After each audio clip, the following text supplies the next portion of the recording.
Hello, fellow Chumbags. Welcome back to the HQ. My name is Kandula, and today I'm joined by Nick Sivak for another episode of the Respawn Station podcast. Today, we're going to talk about our favorite open worlds in video games. Not just cities that we like, though that could be a fun topic as well, And also, we're going to talk about some changes to Xbox because they're always doing good stuff over there. Can't wait to check in. Xbox, more like broke box. Am I right? Wow. Actually, it'll make you broke. It's the counterproductive way. We're also going to talk about the new Fallout 76 DLC and more. But first, ladies and gentlemen, I'd like to apologize. We try to go for full authenticity here, and we like to hold people accountable.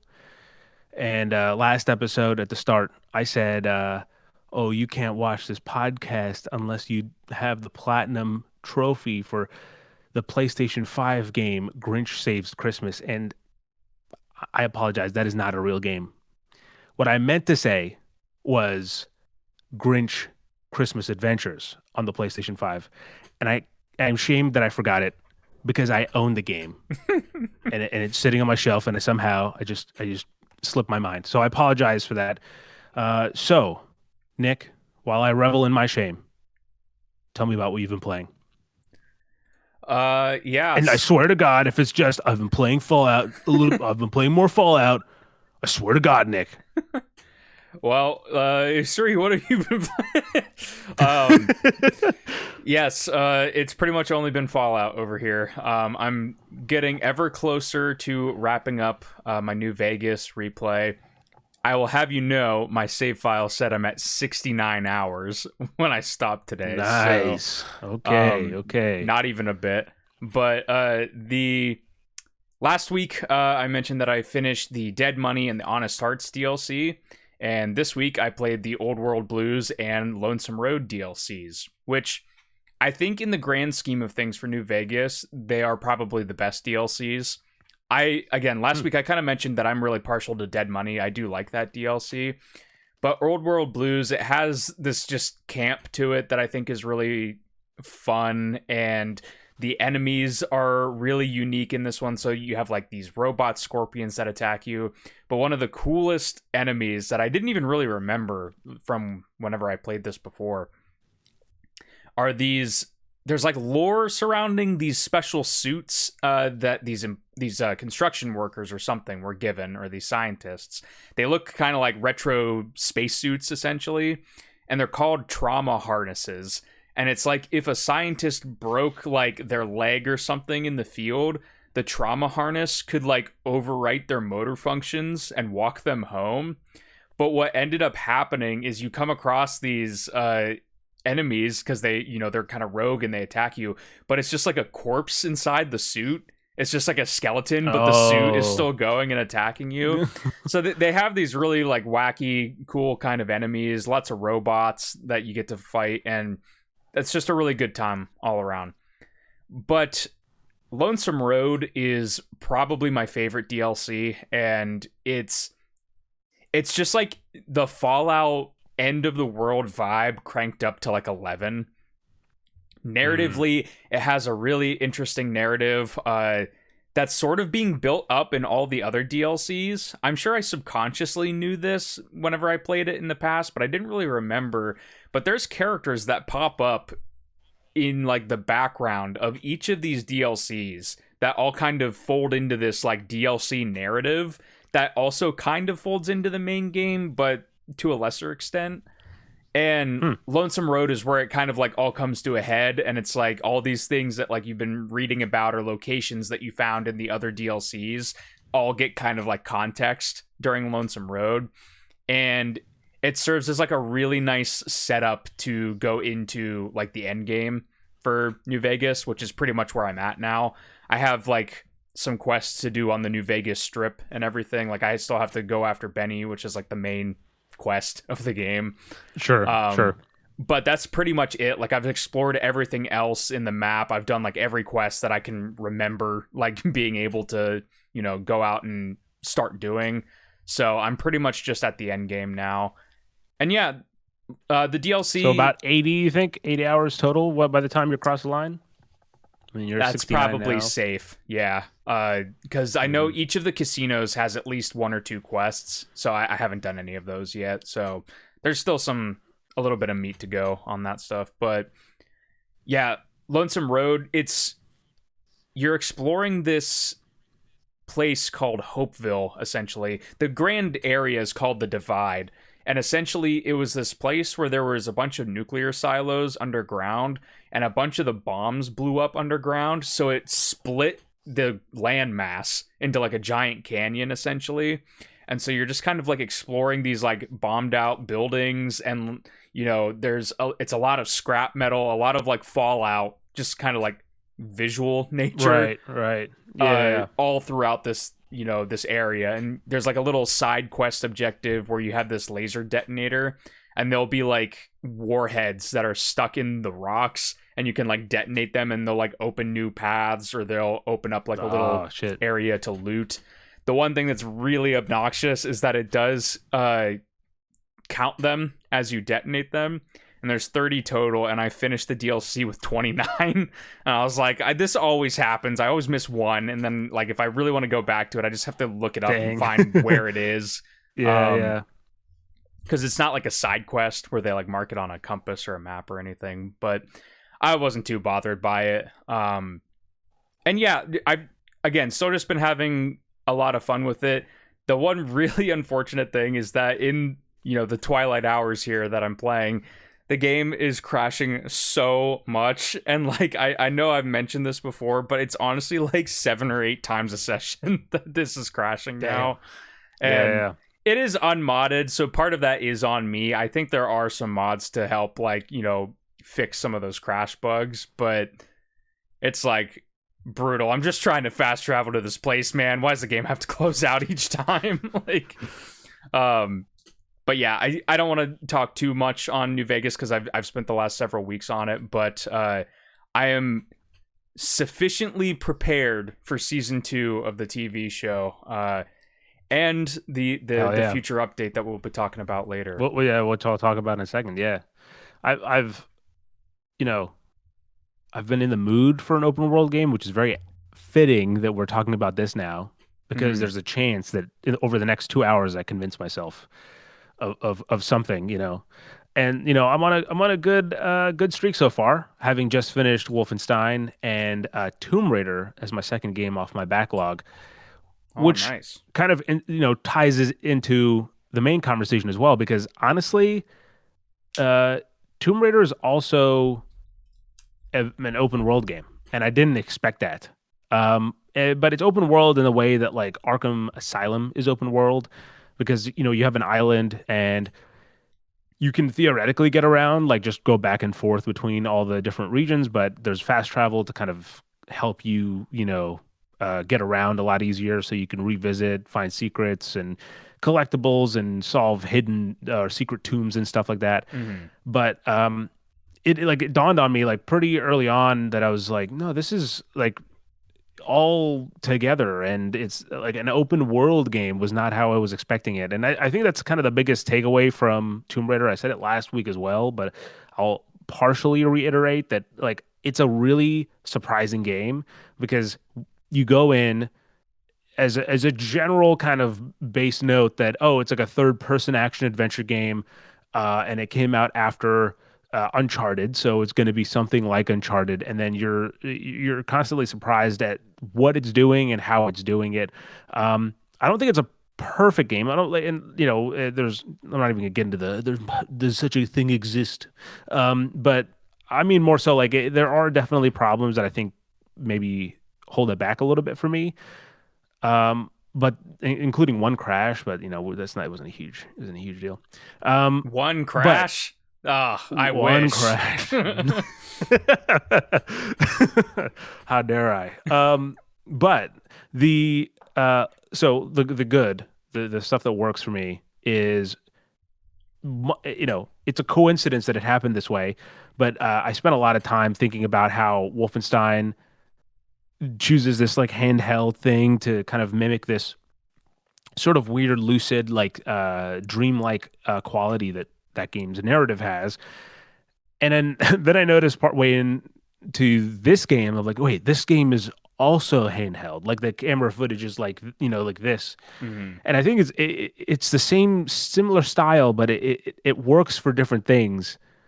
Because in this one, it feels more of like a found footage, like when you find VHS tapes of like, and there's even a specific like moment where you like Laura's watching a camcorder footage and you see the camcorder footage kind of moving around like that. So it has that feel because the whole idea of the setup for Tomb Raider is that they're shooting a special a TV special to about this lost civilization of Yamatai, and they end up getting stranded based on Laura's hunch. And then that being said, it keeps going, and right away you have Laura just getting absolutely put through the fucking ringer, beat up to hell from weather and humans alike, and supernatural maybe potentially later on. And she gets just so, and I think the impact of that is like, she gets so fucked up at the start of the game that every time after that, when shit goes down, you're like, oh, there's a possibility she'll be impaled here. Like we don't know how it works yet. Um, and it adds like a nice little bit of risk to the general gameplay. It's also again, I said it last week, but it's a survival game, and I think it's closer to something like The Last of Us in terms of like it's kind of scrappy, realistic, gritty or combat and stuff. But I also think like the gamified version of it doles out like upgrades and stuff at a reasonable pace. So you're always kind of, there's always like a reward as you explore and stuff. And just generally, I think the kind of the main narrative requiring some puzzle solving, but then if you will really want like the puzzles mainly, you can go off the beaten path to find these secret tombs that kind of give you that sense of reward and That was always my give you favorite salvage that you part can from what I upgrade. remember is like finding those optional little tombs and puzzles and stuff. It was always so fun trying to figure those out because they weren't like too hard to where you're like stumped Yep, on it exactly. forever, which made it like, a But perfect they do pace take you breaker. do take a second to just like sit there and go, huh, okay, what are we working with here, and then like figure it out. Yeah, so I think it's a nice balance. Um, the stuff that I'm maybe not so hot on is like the heavy use of quick time events, just kind of like baked into it. There's some weird control stuff, um, and I'll probably if I can manage to wrestle my thoughts together, and I'll use my notes that I have. Maybe I'll write a review, which you can read on respawnstation.com. We'll definitely plug it here once it's out. But yeah, there's like small stuff like that where and also like I think the color palette is like it leans so heavily on this like this lost vibe, I guess. But like you're on this like island, and I feel like it looks so drab. And I get that like it's a cursed island, but like it just for so you spend like so much of the game there that it feels just like maybe a little too oppressive. And I think Hmm. also part of that might be the fact that I feel like the game is maybe like 2 hours too long, or at least like a little bit like it's like missing or it's like has an extra one or two story beats where you're like, okay, I think I think it's getting to the climax, and then it's like, oh no, but we're too early into the game. It's just a setup. Of course, that's not the escape. And then it happens again, and you're like, oh, okay, I think this is it. And then it's not it. And then the third time they actually go for it. But like, I'm like, okay, maybe if like we cut that up. I don't know. I feel though it's a little bit weirdly paced. But that being said, it's still like a very very fun game. If you haven't yet played, the 2013 Tomb Raider game from published by Square Enix. Crystal Dynamics developed it alongside Eidos Montreal before they later just kind of pretty much give the whole franchise over to Eidos for the final entry in was it 2018 something like Sounds right. that. And will I get to that next? Well, or not? Will I work my way there? I'm not sure. We'll see. I was actually uh, two things was so I saw that there was a Netflix document or not anime. There's a Netflix Tomb Raider anime, so I was like, oh, let me watch that alongside. I'll be immersed in the Tomb Raiderness of it.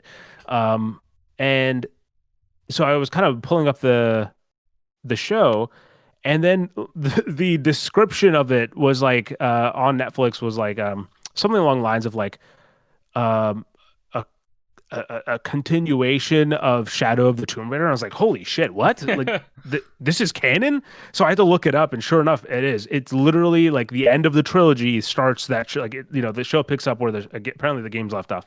So Crazy. I have not watched it. Yeah, I didn't. I'll watch it once I get through the rest of the other two games eventually. I'm still undecided, and again, that might change based on what I play next. Might change based on how this conversation with Nick goes.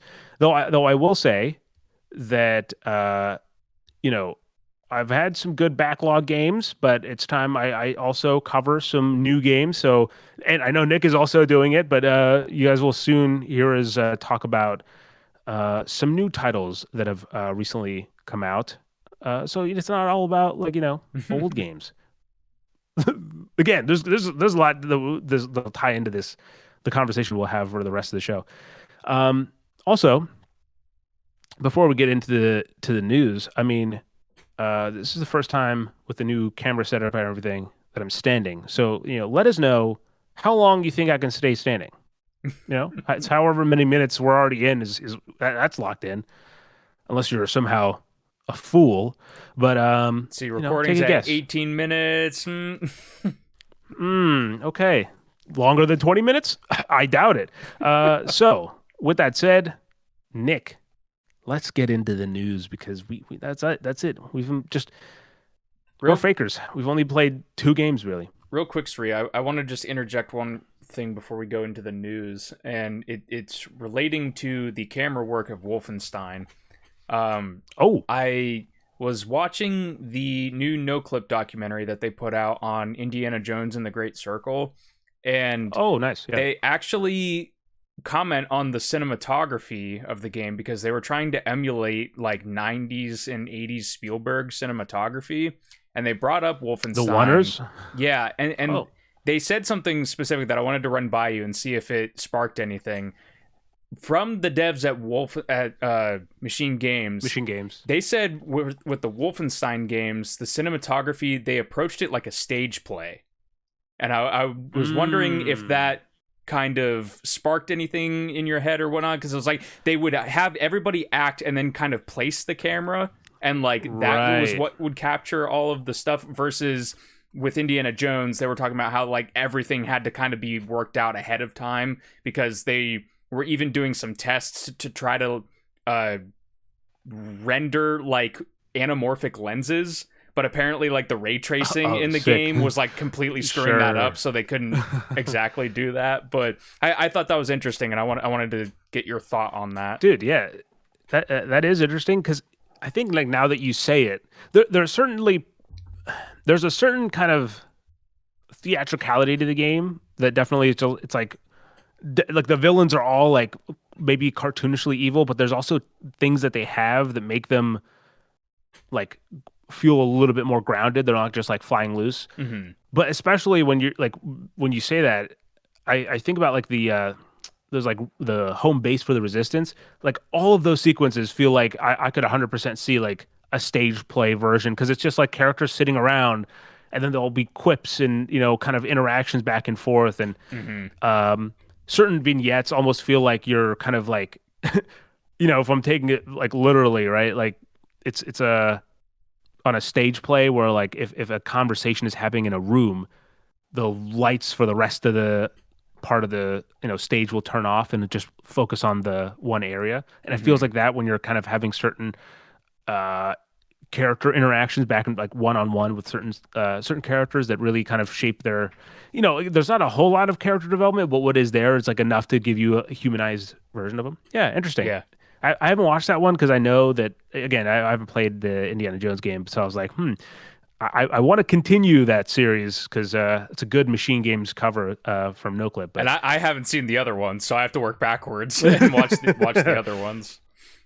yeah, sweet. Well, here we go. Let's get into the casting of the news. Let's roll the newscast. Oh, Yeah. I just came up with that. Think someone's already made that.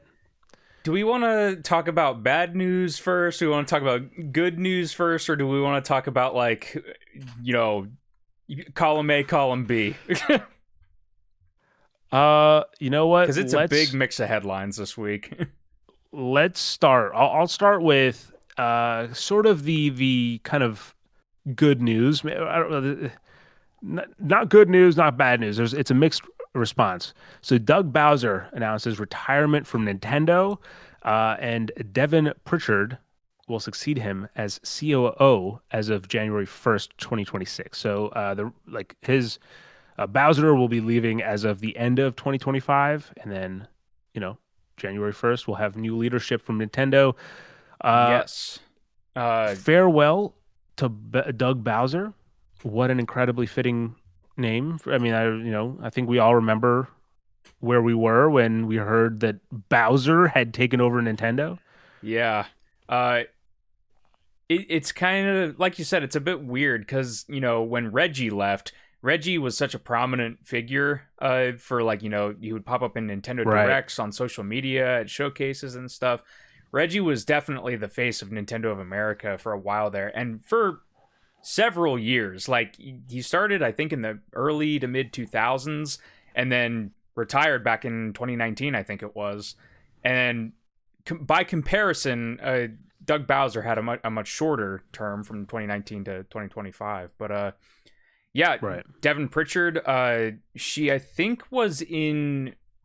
I don't want to get this wrong. Let me.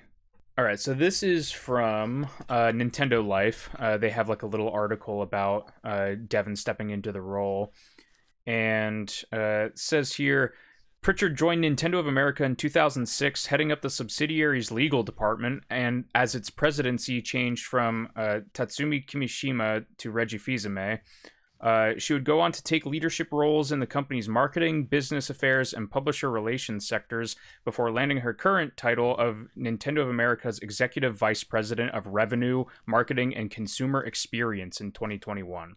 So, kind of all over the place on the executive front, but kind of cool to see a woman stepping into the role, I think, because that's not too common at a lot of these companies, I feel.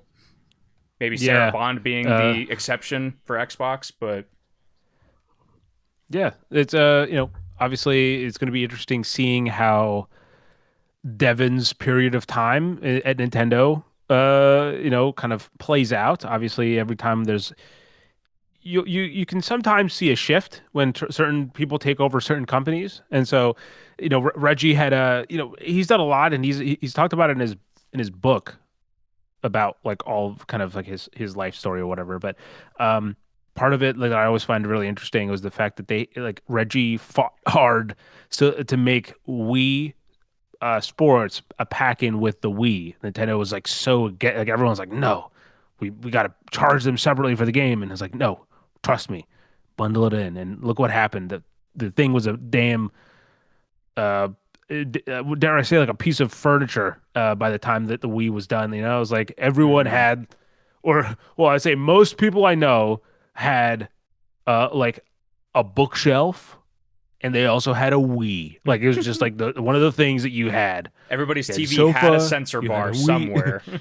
Yeah, right. Up, down, tucked away somewhere. Yeah, for sure. I do think it'll also be interesting to see if she does take a more like community approach, because it's like we went from Reggie, who was like hyper community, very active on social media and stuff, to Doug Bowser, who basically only shows up to accept awards and that's it.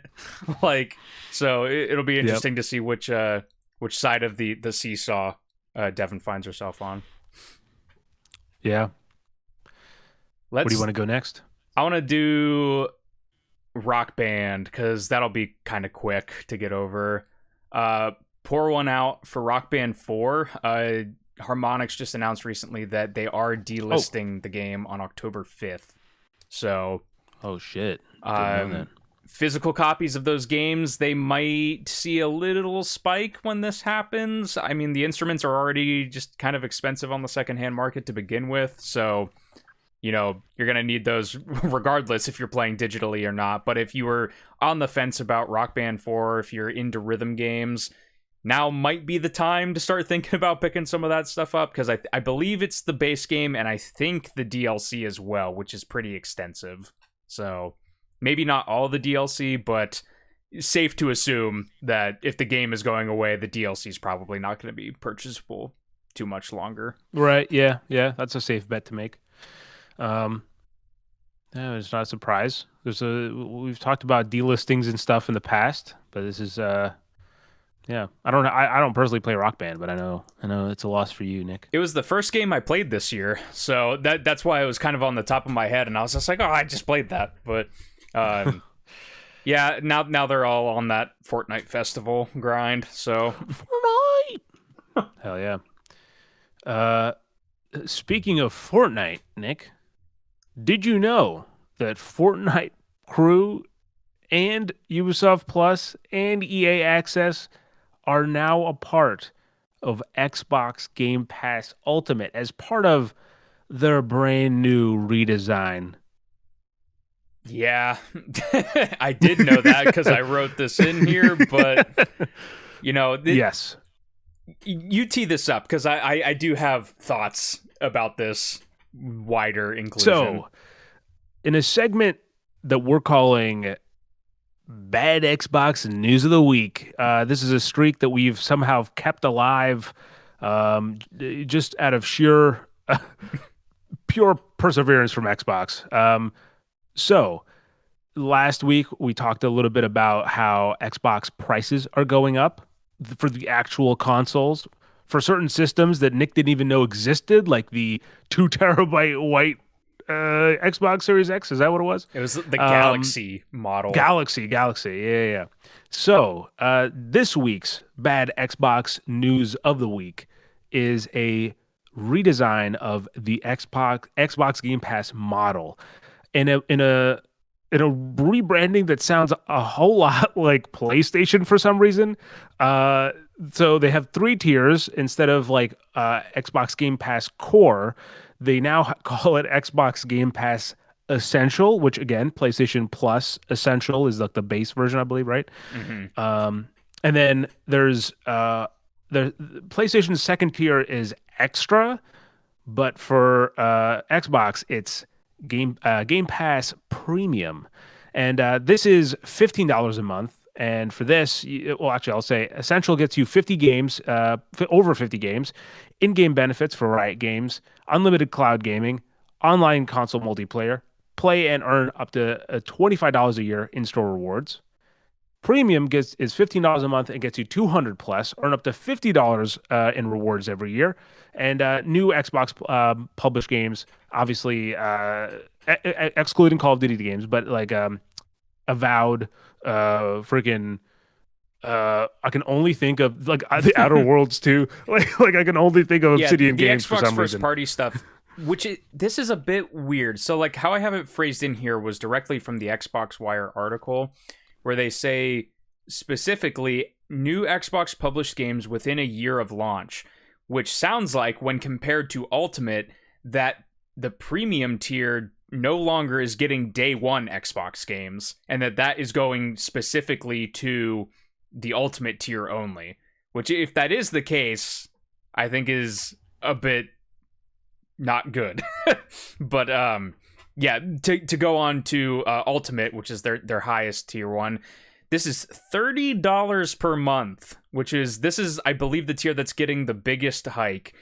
75 plus day $10 over plus $10 from the last price. 75 plus day one games in a year, including all Xbox published games day one, Ubisoft Plus, EA Access, and Fortnite Crew included, like you mentioned before, as well as being able to earn up to $100 a year in store rewards.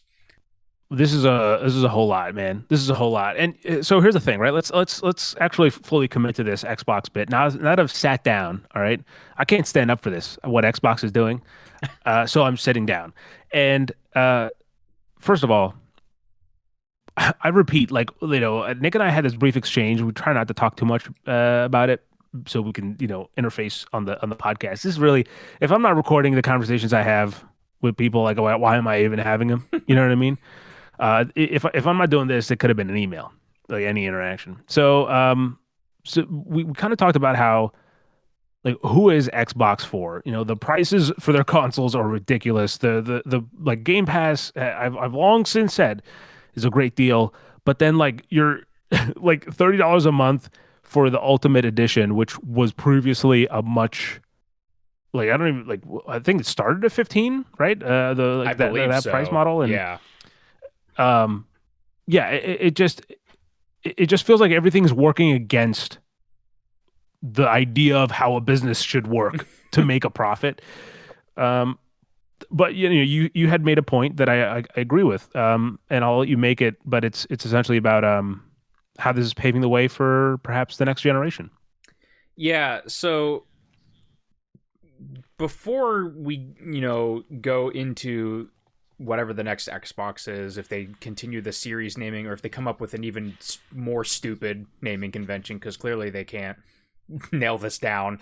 Um, it seems like a lot of these moves are like prepping people, or at least that's the read that I have on it, where it's like, okay, the Xbox Series consoles are going up, Game Pass is going up. Don't be surprised and get the pitchforks out when the new Xbox is $1,000 at retail at launch. Like, especially there's been a lot of like, I don't even know if these are substantiated rumors at all, but there's been a lot of like speculation from people like us where it's like Xbox is probably going to be more PC-esque for the next generation, which kind of lines up with how they've been, how they've been handling like something like the Rogue Ally, Xbox X, whatever the heck that's called. Where it's like, hey, you can use whatever you want. You can buy your games through Xbox or you can download Steam and play it on there. It just seems like all of it's going to feed into like the new Xbox is going to feel probably pretty PC like. And so like PC like console means PC like price tag from their perspective is what I'm getting at here.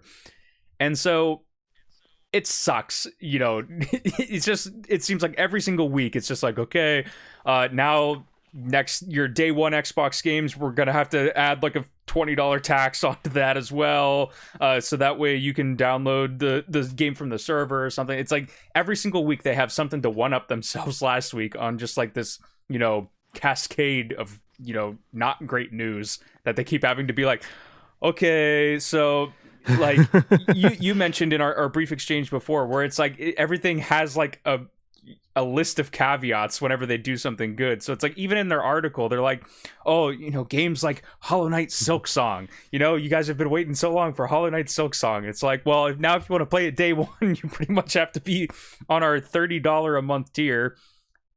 Even just extrapolating it out, Xbox Game Pass was a great deal at $15 a month.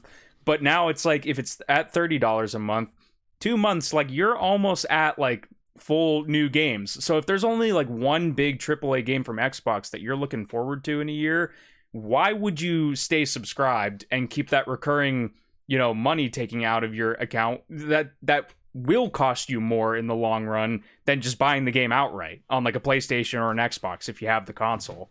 So I think now the cost is starting to eat into the actual customer base that they want to stay subscribed to the service. And then the one other thing I wanted to mention was just that this isn't a complaint with Xbox specifically, because I think Sony's guilty of this too, specifically with raising prices of their subscriptions.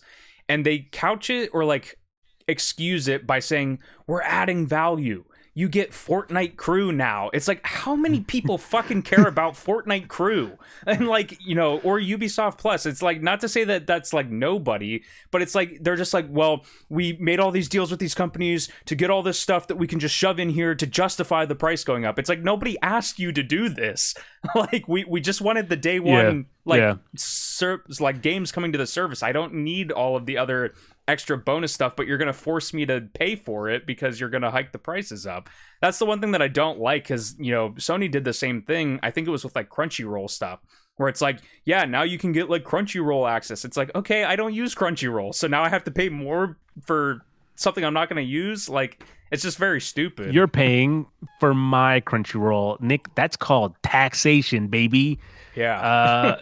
this is you know, it makes sense that when you know about Xbox Game Pass, you kind of knew this was coming just out of the fact that the business model was struggling, of like how it functions. Like its whole appeal is how good of a deal it is. And that kind of gets a little bit more muddled as we go. If you go back to in this podcast, we've somehow like in within the context of this, season 0 and season 1 of and season 2 now. Oh shit, of this show, we've covered so much Xbox stuff, and I think through so much of it, through their biggest fumbles, their like lowest moments, I've always been like, but Xbox Game Pass is a really good deal. And that whole thing becomes a lot more muddled now. And especially when you take the whole like, yeah, but and it's not even like game ownership, you know what I mean? Like I think that I think there's a certain significant amount of the audience, I'm sure, that is if you're like purely like, man, I'm a weekend warrior. I'm here for the 1 hour, whatever. For them, I don't know if it'll be worth it at all. But if it is, then I'm like, okay, I can boot up whatever I want. I can change my mind. Sure, I can get the appeal if that is what it is. But I think for a lot of people who I think enjoy games, and they especially if you're in the community that you're watching this, right? Like like what we're doing here.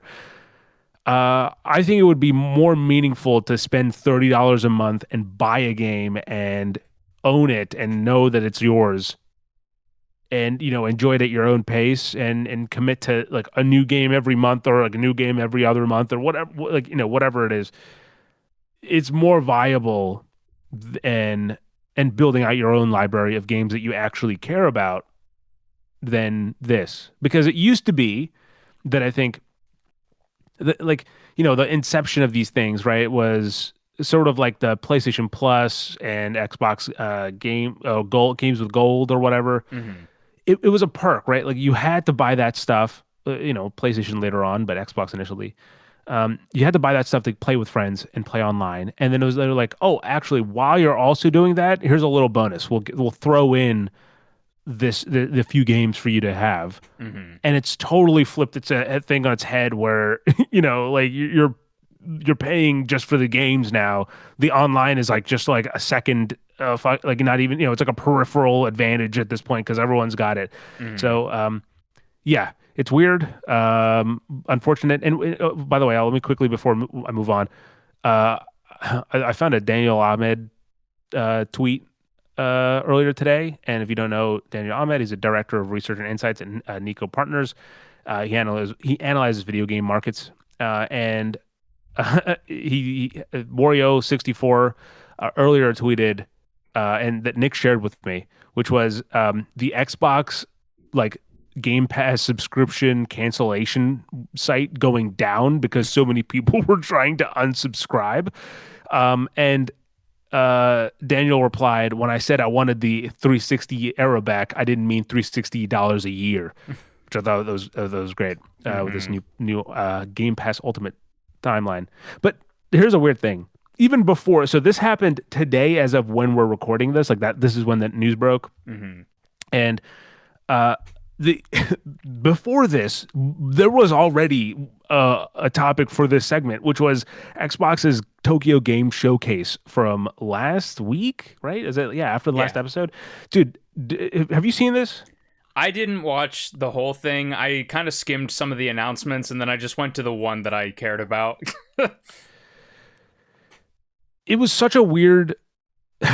It was such a weird thing because look, I totally get this idea that you know so usually game showcases are like, hey, welcome to Summer Game Fest, or welcome to Gamescom opening night live. Here's a bunch of games, and then they'll show off just cool games, and then occasionally they'll cut in and be like, and this game is from a local indie developer from Germany, and like or whatever, and it's like this is from a local I don't know, Portland-based indie developer for Summer Game Fest. I don't know, something random. But the Tokyo Game Showcase for Xbox felt like, hey, please, Japan, please, for the love of God, please, I will grovel for whatever. Like it is so heavily curated for the specific market that I can't I can't find a better word than to say pandering, but it definitely feels like it. But if you haven't watched it, let me just give you highlights, right? And it's been a week, and I'm trying not to harp on it too long.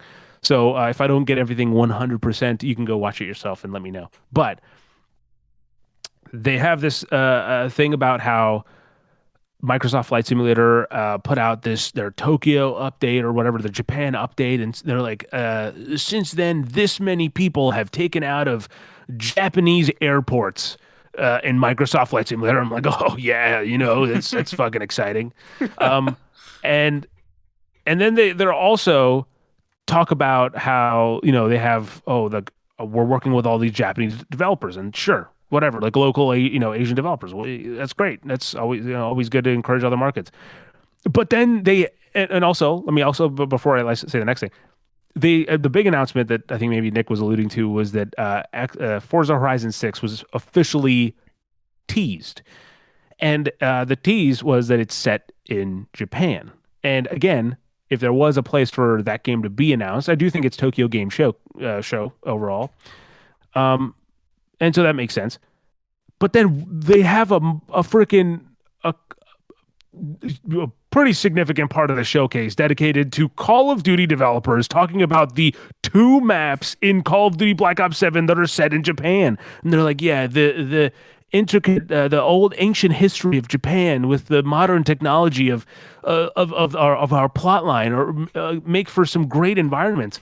And at one point he's like, and also, players outside will experience a totally different type of combat from players inside. I'm like, yeah, dude, that's how indoor and outdoor works. Like that's quite literally how that works. That's I don't know. It felt so weird watching that, and I was ready to I was like, oh yeah, that's gonna be what we're gonna talk about today, this week about Xbox. But no, here we are. The Anyway, I'm glad I got to get that off my chest. Yeah, Xbox's shows historically do kind of just like focus on, stuff like that. It's like less big announcements and more just like kind of community facing like updates and stuff. But I do think this time specifically, it's like, okay, like they walk into the boardroom, they have like the whiteboard up, and they're just like, anything Japanese like themed, what do we got, guys? Like Call of Duty maps, okay, get them in, get a camera and record some interviews. And look, I also feel like I understand that you're trying to appeal to a market that largely you don't have an existence in, and also it feels fucking ridiculous to do it when like everything else surrounding your your business is so totally like falling apart with like rampant price increases. Granted, the consoles are prices are only in America. The Game Pass prices are everywhere, but like man, you don't need to come out and introduce yourself in Japanese and like butcher the language, I'm guessing, right? Like you don't have to do that. You can just speak in English, and no one's gonna be like, oh man, they're not even trying to poorly introduce themselves in my language. I am embarrassed. That's not gonna be the point of contention. Perhaps maybe people will have a something to say about the quality of games that are coming out, the cancellation of game studios, the increase of subscription prices. But I don't think they'll be like, oh no, but you know what? I know Game Pass prices are increasing, but they really tried to introduce themselves properly, and so I can forgive them. I'll subscribe. You son of a bitch! I'm in $30. I'm here. Mainly for Fortnite crew, but the rest are just bonuses. Yeah, I want to know the actual stat on that. How many people subscribe specifically because they got Fortnite specifically crew put in there? It's got to be a larger number than you expect. If it's because more of than how many one, people I'm upset. Oh, dude, it's yeah. It's got to be huge just for how big Fortnite is. You even know that they were like flaunting it almost, because in the Xbox article, like whenever they announce like Ubisoft Plus and Fortnite Did you Crew. watch the video? No, I didn't. I just looked There at was a the video article. where a woman talked through it, but yeah. In the article, right after, in parentheses, they put the price of the monthly subscriptions for those in too. So it's just like Fortnite Crew, a $15 value or whatever. It's like, that doesn't help. Like, it really doesn't. Sorry. Yeah. But yeah, we briefly kind of touched on it, but I did want to say Forza Horizon 6, we did talk about that the other week when it was in soft rumor / leak mode. And that's at least exciting. You know, there's your one nugget of positivity. You know, we can drag them on all the price increases and everything, but it's like, hey, Forza's still pretty good. So that's and the exciting. Outer Worlds 2 is right around the corner too. So yeah, you know, there is good things to talk about. They just don't give us a whole lot of reason to talk about them all the time. So we got to go out of our way to do it. But there you go. That's your bad Xbox news of the week. Brought to you by Xbox. No, nice. That's some mind games. You wouldn't expect that. Next up, speaking of Xbox, let's stay on the Xbox side of things. Nick, I'm sure you're excited that Fallout 76 is getting a new update called Burning Springs. Tell us a little bit about it. Yeah, so they've been teasing this update for a good part of the year now, saying that there's going to be this really big update coming at the end of the year, their biggest ever, their words, not mine. But it's based on comments in the past from Todd Howard and from other lead people at Bethesda, like John Rush, who's the lead on 76. They had such great success with the first like traditional map expansion with the Skyline Valley update that they're like, this is probably the route forward that we're going to be taking for expansion content with the game. So like that, this, I need to make sure I'm saying it right, Burning Springs. It's kind of a tough name to nail down because there's Burning Shores from Horizon and there's Bitter Springs from Fallout New Vegas. So it's crossing the wires a lot, but Burning Springs is going to be a new map expansion. For the first time playable in a game, you can go to Ohio, Sri. Get excited for Ohio. Woo! No, what the actual kind of exciting news that they shared is that they are adding the ghoul to the game. Now you may have misheard me because, you know, we were talking about Fallout ghouls, a couple episodes ago. No, this is the ghoul, as in the ghoul from the Fallout TV show. All right. And they did not skimp on the budget. He is voiced by Walton Goggins himself. So that is really cool. There's this short developer video that came out today where they were kind of discussing some elements of this expansion. They showed the key art, which looks sick, by the way. It has the ghoul very prominently featured with a lot of the little elements that they're teasing here. But then a lot of Fallout creators on YouTube got invited to a press event, essentially, where they got to play some of it early. And so there's been a lot of like footage going out and, impressions. And then a lot of this content is going to be available on the Fallout public test server on PC. So people will be able to start play testing some of this stuff, I think, this week at some point. But they talked about adding in the ghoul and how it's going to be kind of bounty hunting themed. And so you'll be able to go talk to the ghoul and get missions from him. There's two different types of missions. One where it's just like, go to this area, kill this group of enemies, come back or whatever. But then there's these bigger bounties, which you have to pay the ghoul to be able to take. He's like, either like, I'm going to go do this, or like, I'll take your money and you can go do it. So you have to pay 5,000 caps to get these ones. But essentially how these missions work is that it'll spawn the bounty as like a public event.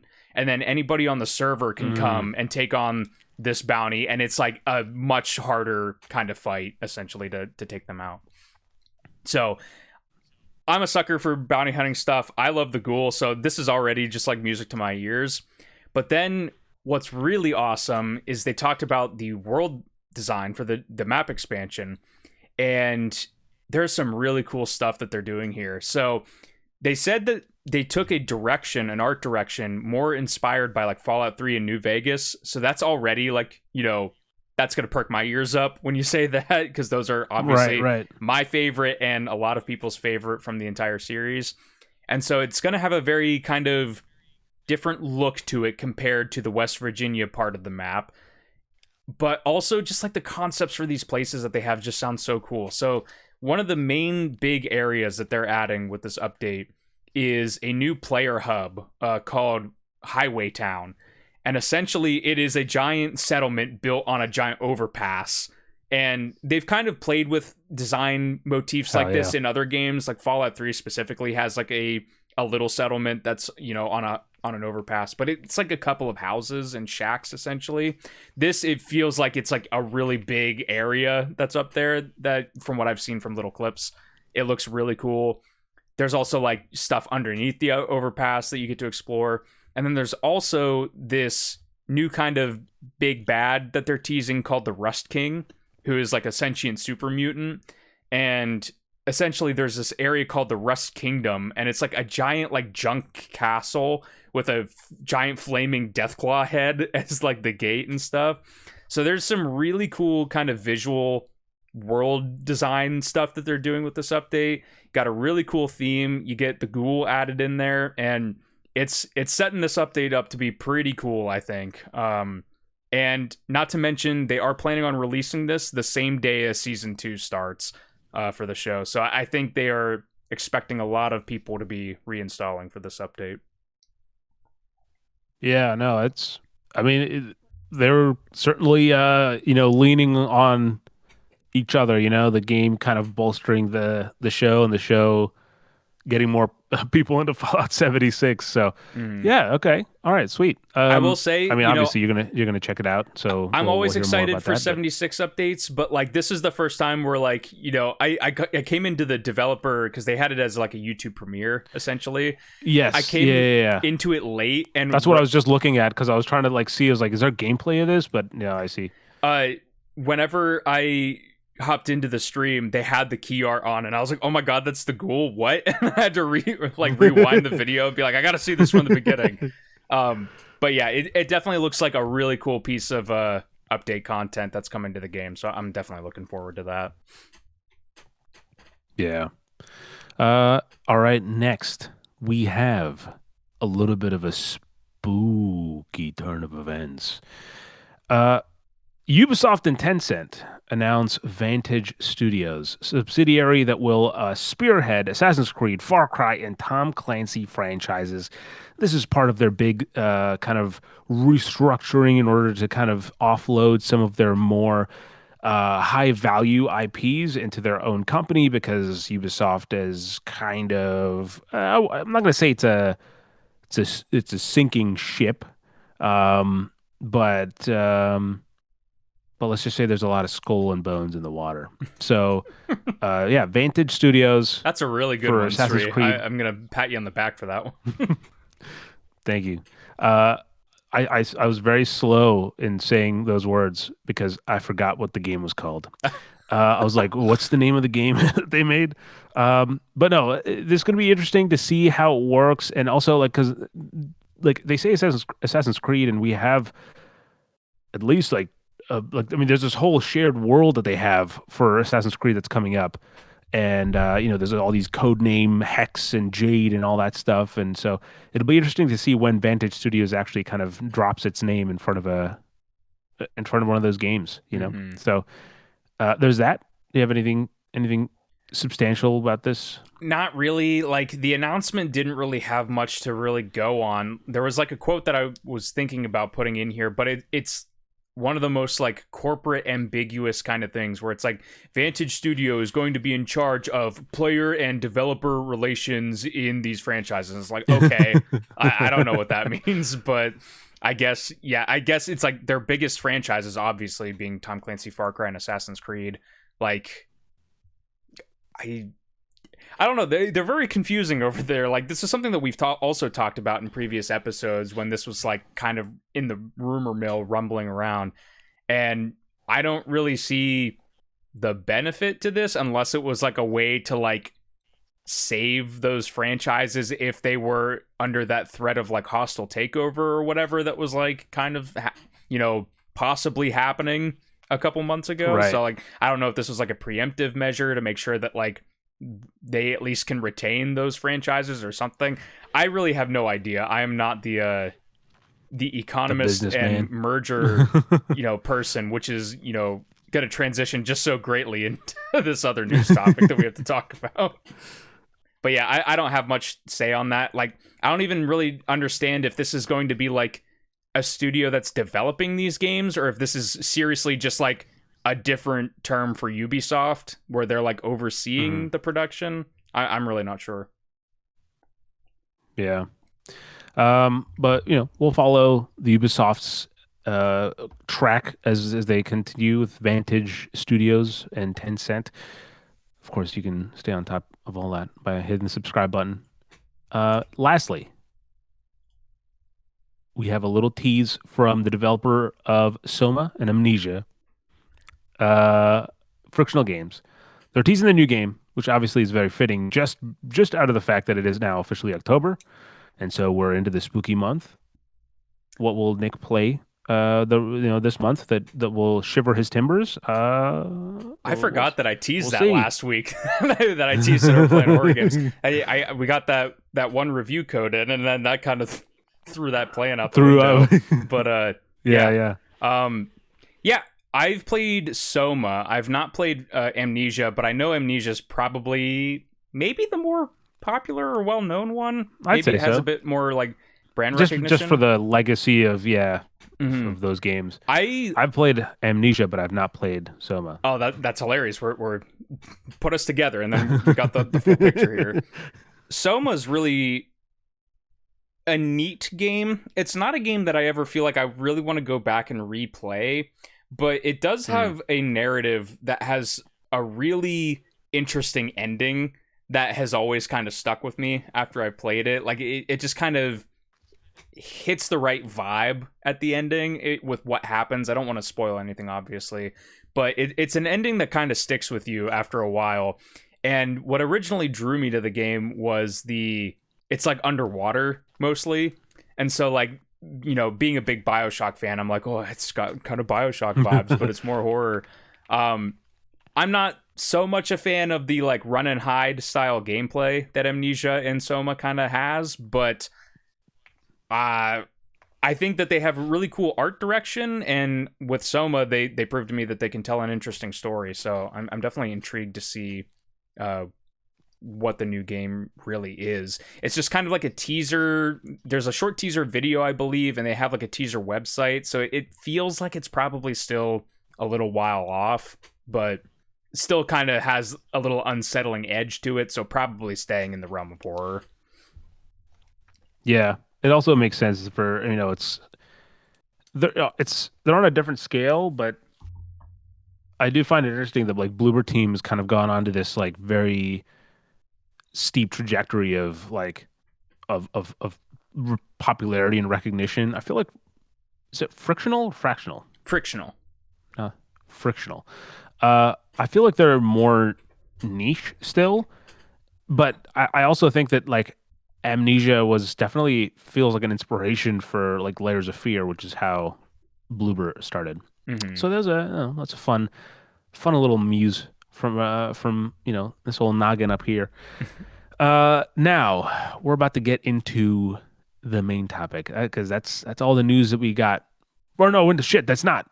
We got the biggest fucking news of we got the biggest news of them all. Oh, Nick, I'll let you helm that. Yeah, so even if you're not a listener of this podcast, there's a possibility that you've heard of this week. Apparently, it sent shivers through the economic world, but EA has announced intent / an agreement to be acquired by a couple different private investors, and so they're essentially going from a public company to a private company. Again, this kind of goes over my head. I don't really fully know what all that entails, but essentially the Saudi private investment fund, Silver Lake, and Affinity Partners are purchasing EA, or intend to purchase them, for $55 billion, which essentially, from what I saw, is, I believe, a public company going to private. This is like the most amount of money that this kind of exchange has happened for in history, I believe.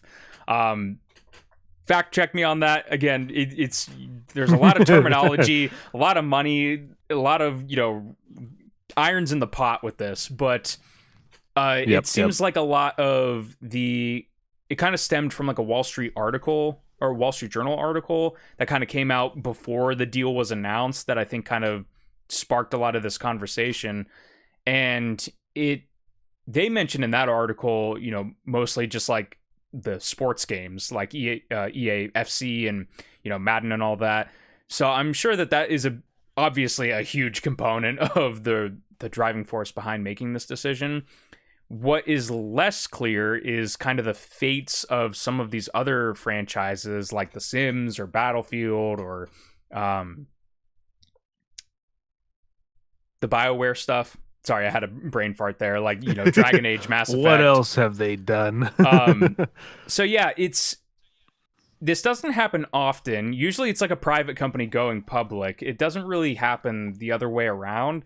And so I'm not really sure what this means. There have been some articles coming out that suggest that there might be some AI stuff that these groups want to start, implementing into the company. So I don't know. It's uncharted territory. Also, I feel like it's very nerve-wracking, I'd imagine, for a developer. Specifically, I'll look at like DICE and the Battlefield Studios team, where for years, they've had this backing of EA and whoever was leading those kind of specific games and being like, we got you, like you go in on this fucking game, you give us everything you've got, we'll keep the servers on, we'll support this, we'll support that, we'll agree to this, and once the game launches, you can do this, like all this stuff is kind of agreed upon, and then you have both a new leadership and also private and privatized, I suppose. So yeah, it'll be, again, we're not legal experts, but it's going to be interesting. Maybe EA will also spin off into Tangent Studios, and they'll have their own their Mass Effect, and all of that stuff will be its own thing.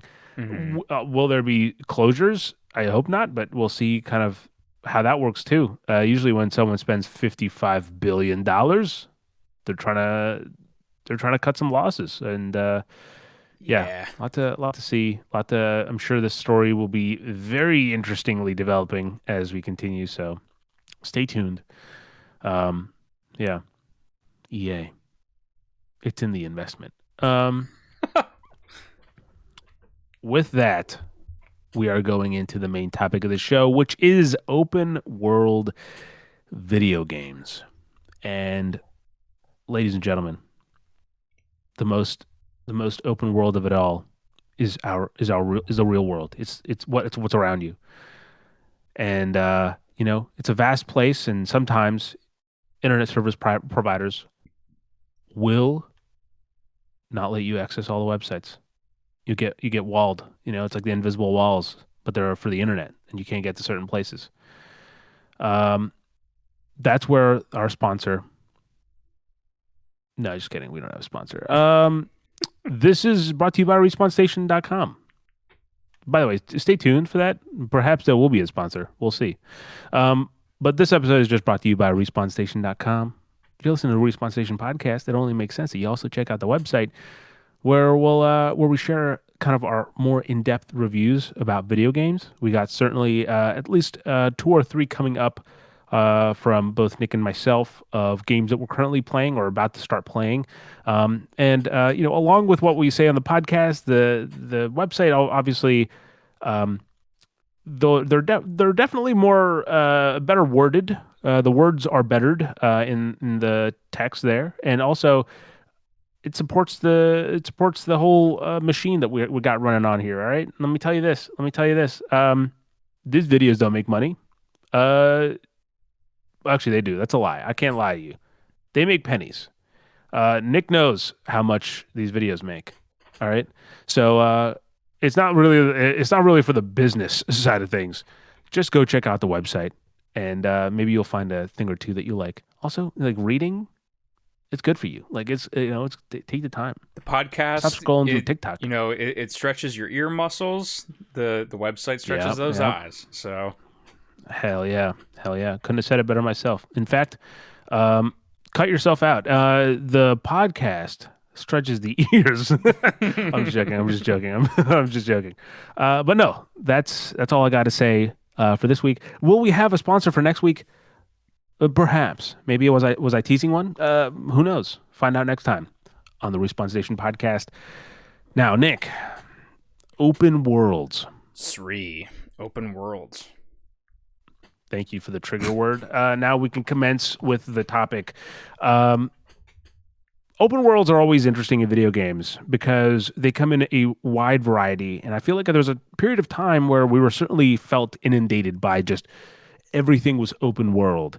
And since then, just like, any other kind of medium or market, there's been an ebb and flow to the popularity of open worlds and, how we see them and how they're iterated upon. So today we thought it'd be fun to have both a fun and critical conversation about open worlds. And the best way to do so is obviously talking about our favorite, the best. Actually, I don't want to say the best. Some of these could not be the best, but they're our favorite open world in video games. Open Some worlds of mine are definitely not the best, and I also played a little fast and loose with favorite. So, but I think it'll be an interesting conversation. I definitely also played a little bit fast and loose with mine. I guarantee you I have some controversial picks in here. And I also made sure that I didn't include a lot that maybe Nick would have as well. I purposefully didn't include the obvious ones, that I'm sure he would be really into, such as Grinch Christmas Adventures. I actually don't know if this is open world. I sure hope it is now that I've committed to it. I don't want to apologize next episode. But Nick, how do you want to do this? Do you want to go back and forth? Because here's the thing, right? Like I think we present the game. If you present the game that I've played, and we'll both kind of talk about it. But I think there's also we can group some of these games as well. And I certainly have a few to throw a wrench in there, but there's kind of like genres, subgenres of open world games that we can kind of get into. Yeah, for sure. I think we should do it definitely like how we did the cover art episode, where like Okay. you show one, I show one. If we have common ground, we talk about it. Yeah. There was one game I thought specifically that you would probably bring that I did not bring. Yeah, but yeah, you're damn well sure that I have it written down. mine also, funnily enough, have like subcategories that I could partner them with. Oh, So, okay. It'll really depend. Yeah, to say it, like to explain it, subcategories. We specifically we're not saying like, oh, it's an open world RPG versus an open world mystery, whatever. Like it's within specifically open world. Open worlds come in different flavors, and we'll talk about them. Nick, you can start us off with one of your picks, and then we'll go back and forth. All right. I think. Oh, do you have honorable mentions? I do not, but I have one that's like a combination, which I guess could consider a honorable mention. Okay, I'll quickly throw in an honorable mention for The Witcher 3 Wild Hunt. That's just one of those games that I know is so beloved, and I have not played it. It is on my list, and it is imminent that I'm approaching it. I went to the opening or the Gamescom like concert for The Witcher 3, and so I know quite a bit about this game now over the course of those like 3 hours. But I just haven't played it to really give it my full stamp of approval, because I at least want to have, my goal was to have at least hands-on with each of the games that I'm talking about in order to say that they're up there with my favorites. Okay, go ahead. What's your honorable mention? I actually I just want to touch on Witcher, because Witcher 3, I've similarly heard it's one of the big modern classics for open worlds, right? However, I've tried to play The Witcher 2 3 separate times, and Dude, every single yeah, time it loses me like an hour or two in. absolutely. And so like I've pretty much hit the point with The Witcher where it's like, okay, I just don't think it's for me, and like I've given up kind of trying. I know a lot of people say you can just go into 3 and it's not like a big deal, but at the same time that's not really like how I play series like that. And so it's just like I've given Witcher 2 so many attempts, like I just can't push myself towards that. I came from a similar place, but I actually started with Witcher 1. I picked up both Witcher 1 and 2 on like a sale on Steam, and I own Witcher 3 on consoles. But I was like, oh, I have to play it from the first, and I started playing the first, and the first one just feels super outdated, Hmm. and the second one too. Like, I don't know, I definitely feel like Witcher 3 is where I've realized over the years that Witcher 3 is where I need to start. I can't go back. Which I also like to play them in chronological order when I can. Hmm. Obviously, I'm doing that with Tomb Raider and Fallout, or not Fallout. What the hell? Wolfenstein. Both of them trying to go in chronological order for that. Or Doom earlier this year. But yeah, I have to just skip to the what's that song? Let's skip to the good part. That's me for The Witcher. So I'll get there. All right, so I am gonna go first, but I'm gonna give you a choice. Do you want? Oh wait, do you have an honorable mention, or is there? Um, I didn't come with one, but I can. Okay, okay, okay. I can. There was one that I didn't You don't have take. to. So Okay, okay, okay. Sure. the one I didn't take that I'll Hit me give an with it. honorable mention is Batman Arkham City. It's actually funny that you mentioned Arkham You son of a Asylum bitch. earlier, It's but on my list. oh, It's on my list. um, yeah, it's. I didn't bring it just because I haven't played it in a while, so I didn't really think that I could have like a ton to say.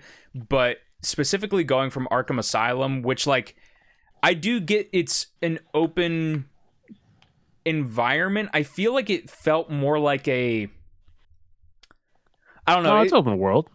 Arkham Asylum maybe is a little bit more open environment, Yeah, it's but like, I guess that's it. It's like open environment, whereas City really kind of put the city as like the, you are exploring this like area, and it right. really kind of put traversing an open world, I think, at center stage in something, with specifically the grappling hook, and using that to grapple yourself up higher and fly with the cape and everything. A lot of what you'll see in open worlds is you have like a car or a horse, like you'll see that in so many of them. So I think whenever they can figure out a interesting way to incorporate traversing the environment, a lot of them will usually rise higher up for me personally. So that was one that I didn't grab, but it sounds like we got it covered anyway. Yeah, we'll get to it. So I'm gonna give you a choice for my first one. Do you want the uninteresting one first, or do you want? I should say it's still interesting. It's just an uninteresting pick from me. Or do you Okay. want the normie pick from me? Let's go with the I mean, I'm guessing Fallout's one of these games. Yes. So you can go with Fallout if that's one of the options you're trying to hint at. Booyah! Fallout Oh, New there it Vegas. is. There it is. Recency bias is playing a lot into this as well, obviously, because I'm 69 hours into a playthrough. But Nice. I talked about it a couple episodes ago. The open world, I think, is just designed so incredible in this game. It has all the hallmarks that kind of, because in this era of the the Xbox and 360 and Xbox 360 and PS3, this was where the open world really kind of got its roots and started growing. There's a couple things on my list here that buck that trend. They're at a little bit earlier, but it was really in this era where the technology really allowed the open world game as we know it today to kind of come about. And New Vegas, in a lot of ways, follows in Fallout 3's footsteps of, designing a world that has eye-catching landmarks in the distance that beckons the player to go towards them, right? And there's so many here. There's like Helios 1. There's the New Vegas Strip. You can see New Vegas from almost anywhere on the map because of, the lights glowing in the distance. It's designed in such a way that you're constantly being pulled in multiple directions to see what's over that hill, what's down this road here, what's that building over there. And then they hide so many interesting little one-off stories or a unique piece of loot or a unique enemy in all these areas. And it really kind of rewards that exploration in a really fun way. You know, so many other aspects of it come together, like the music, the I will say it, the like brown color grading that the game has. I mean, it's set in a desert, but like so many aspects of it kind of come together in a world that's just kind of fun to walk around in. Honestly, like at the bare minimum, you'd think after 69 hours just walking and shooting things would get boring at some point, but and again, maybe I'm a little bit biased with it, but it's still not boring. Like it's just a fun world to be in, a fun world to exist in. And they definitely have like a route that the game takes you through it, which is interesting, but they also don't really lock you out of going other ways. So like, the intended route, I would say, is that you go south out of Good Springs, which is the starting area, to go towards Prim, and then you kind of snake your way up through the middle and to the eastern side of the map to get to the outskirts of Vegas and everything. But you could go north if you wanted to. There's just a lot of really high level enemies that'll kill you like immediately if you're not running right. So, it's fun that like they found ways to kind of funnel the player, but they're not just like, no, you can't go this way. Like there's a reason that like it kind of teaches you that you can't go that specific path, which I think is just really smart game design. Yeah. No, I really like the tastes that I've gotten over the years of Fallout New Vegas, and I think it kind of is one of those open worlds that feels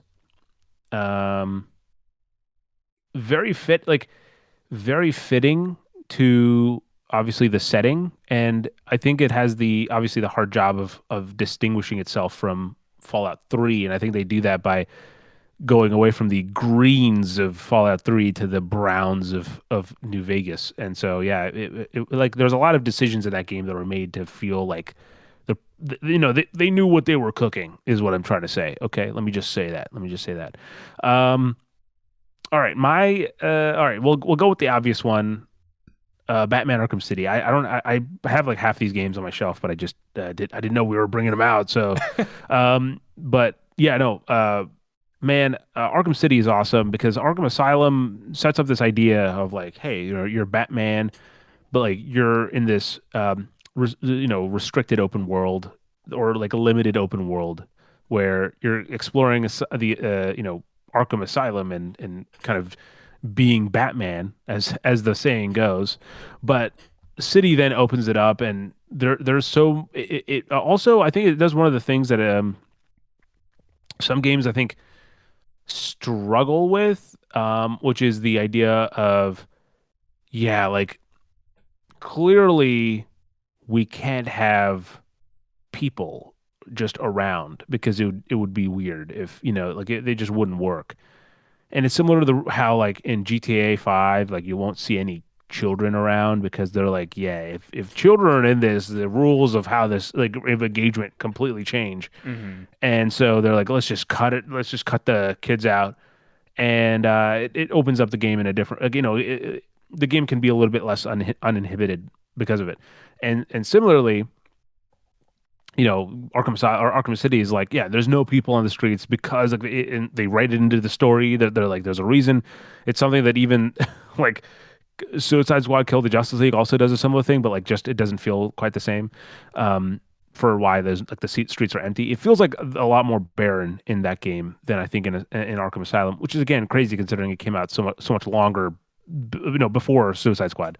But yeah, Arkham City just really does let you loose on that playground, and like you can go stop random crimes, you can just glide around the city, and there's parts of it that you can just kind of live out your Batman fantasy.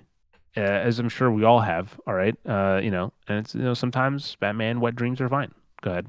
You had something to say? Yeah, I had an interesting question. Oh, are you going to take it back now? Oh, okay. No, we're staying with Batman, but I have an interesting question that I want to prod you with here.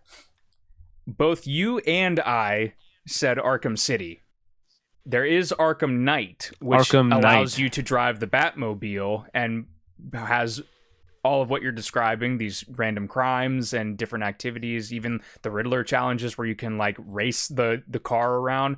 Why did we both go to Arkham City before Arkham Knight? You know, for me, it's because I haven't finished Arkham Knight, so I think that kind of left it a little bit, Okay. made the decision for me a little bit in terms of when I was weighing the two. Hmm. I do think Arkham Knight looks better, but I also will admit that I don't think the Batmobile thing is bad, but I just don't feel like it's really like something about the tank really doesn't feel like it's Batman. Sure. Um, it doesn't, but like, whereas like Arkham City is just purely like what you have is what you get, like you are, Everything um, feeds into the Batman that, and nothing stands out the, like a right. Bat tank does in Arkham Knight. I get it. Yeah. Yeah. And it's also like part of it is, and we'll kind of start categorizing, right? So like, I think part of like Batman Arkham City specifically is a power fantasy. There's a power fantasy open world, and I think there's a few games that are kind of classified in this. I'd say Infamous is also one of those. Same thing with Prototype, specifically two. I'll go with Prototype two because Prototype I like Prototype two more is mainly the reason. But like those are things where like the playground is set up so that the hero can have a lot of fun, utilize the everything at their disposal to build that character up and build that hype up, in a specific way. So, or challenge maybe the hero in an interesting way. But specifically, like everything feels like it's in service of that main character. So those are the hero fantasy open worlds. All Yeah. right, back to you. So I like giving you choices with mine that I brought. So Okay, okay, okay. do you? We'll keep the normie one from the last round, or do you want quite possibly my most unexpected one? Hmm. Yeah, Hmm. let's do that. It's unexpected, maybe not the most unexpected, but it's an unexpected pick. Okay. All right. Well, I mean, just out of keeping the interest alive, we got to keep the interesting one later, get people waiting for it. So I'll say let's do the normie one that we had left over from last time. Can I guess what it is? Yes.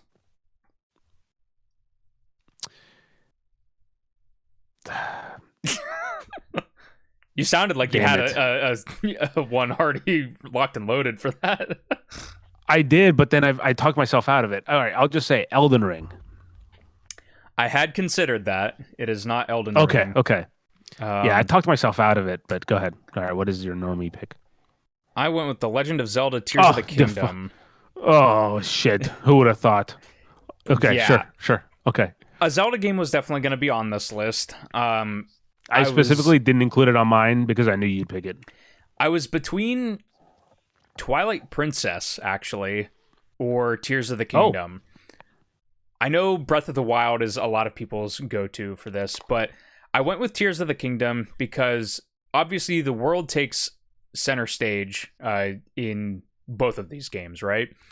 But Tears of the Kingdom gets a little bit of a leg up on it because there is just more to explore, and I think it's a bit more interesting because you have like the overworld, you have the Sky Islands, and then you have the depths. So you have these different tiers of environment to explore. And then not only that, kind of what we were talking about with Batman, traversing the environment in Tears of the Kingdom specifically is a whole different beast compared to Breath of the Wild because you have this like vehicle customization system essentially. Not only that, but you also have the ability to ascend through solid matter pretty much anywhere in the game.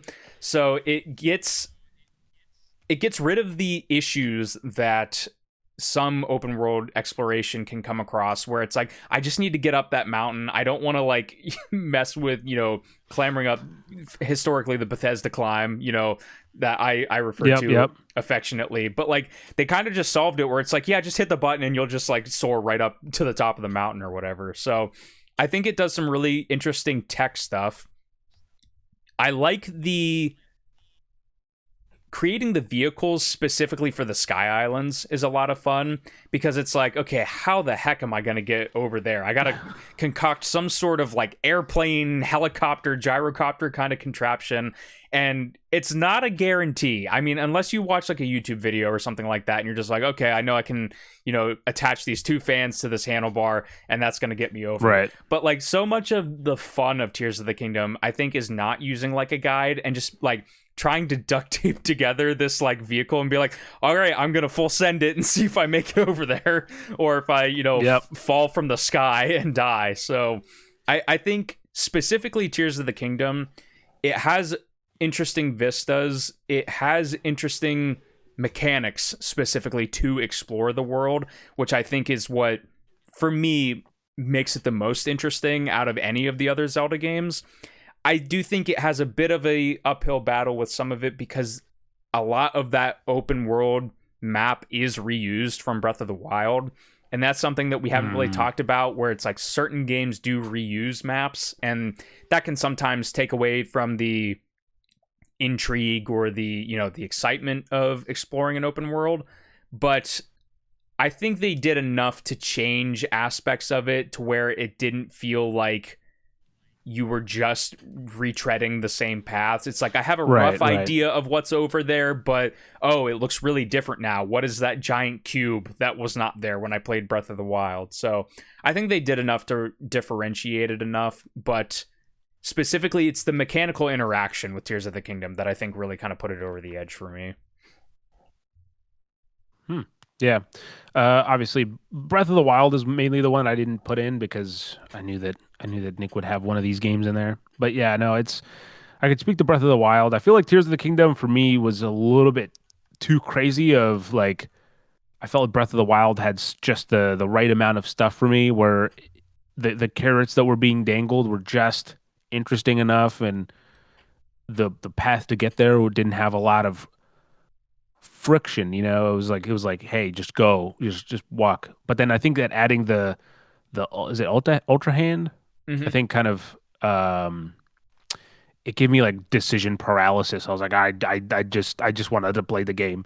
So Sure. yeah, I didn't get to into Tears of the Kingdom, but Breath of the Wild I also think has some of the kind of the surprise elements kind of plays into why Breath of the Wild works so well is because like you're not, you're expecting one thing or you're expecting something and it's like so different and more than that. So uh all right, Nick. All right, since you're giving me options, all right, I'll give you options. Or do you want me to go with my options? Well, as we progress in this episode, and I'll try not to take too much time on all of them, but we'll get crazier and crazier. So for the first choice, do you want the obvious one or the classic one? Yeah, both of those are loose a little bit, but I want the classic one. see, you're expecting something crazy, but it's not gonna be. All right, and also it's gonna. I say classic. The game's it's been out what 14 years ago. Okay, 14. So If you were gonna be like it came out in 2021, I'd be like, what? What? during those COVID years. No, this game came out November 11th, 2011. Ooh, Elder Scrolls 5 yeah, Skyrim. that's on my list too. So This is, well, I mean, I obviously love Fallout, but yes, Skyrim is a world that I constantly can get lost in. In fact, I occasionally will have to like literally stop myself from going back to playing Skyrim. Like there'll be times where I'm like, man, I should boot up some Skyrim again. And then I'll be like, no, there's so many other games I have to play. Like I can't go back to Skyrim. But there's so much in that game, and I think one of the things that makes it so interesting is just how much time you can spend in it, how you can get lost in the atmosphere, and just um, I think the reason why Skyrim works so well for me is because I'm a big fan of fantasy novels, and I feel like Skyrim makes you feel like you're in your own fantasy novel. It's kind of like when if you're reading a fantasy novel, it gives you all those weird, quirky characters and all that, and kind of this like crazy world with dragons and dark caves and rituals and thief guilds or whatever. But then it gives you an incredible soundtrack to back it up. So like like while you're experiencing that adventure, there's also like moments where you're just like, hold on, hands off the controller. I just need to like watch this aurora borealis while like this the score is just washing over me. And yeah, just some it's an amazing game. So great open Yeah, world. Skyrim, it's obviously memed to hell and back, right?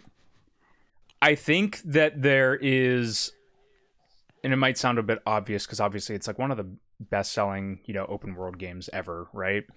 But I don't think it would be memed as much if it wasn't such like a knockout hit of an open world game, right?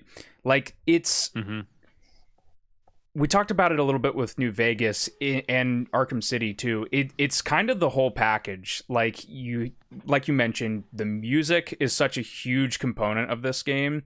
It's the art direction, the like Nordic kind of like northern continent of Skyrim, I think gave a different flavor than would just be like a Dark Souls or like a Lord of the Rings. Like it's Sure, fantasy. It right. has the dragons, it has the swords and everything, but there's something about like the snow and the way that the castles look. The art direction is just so incredible with Skyrim.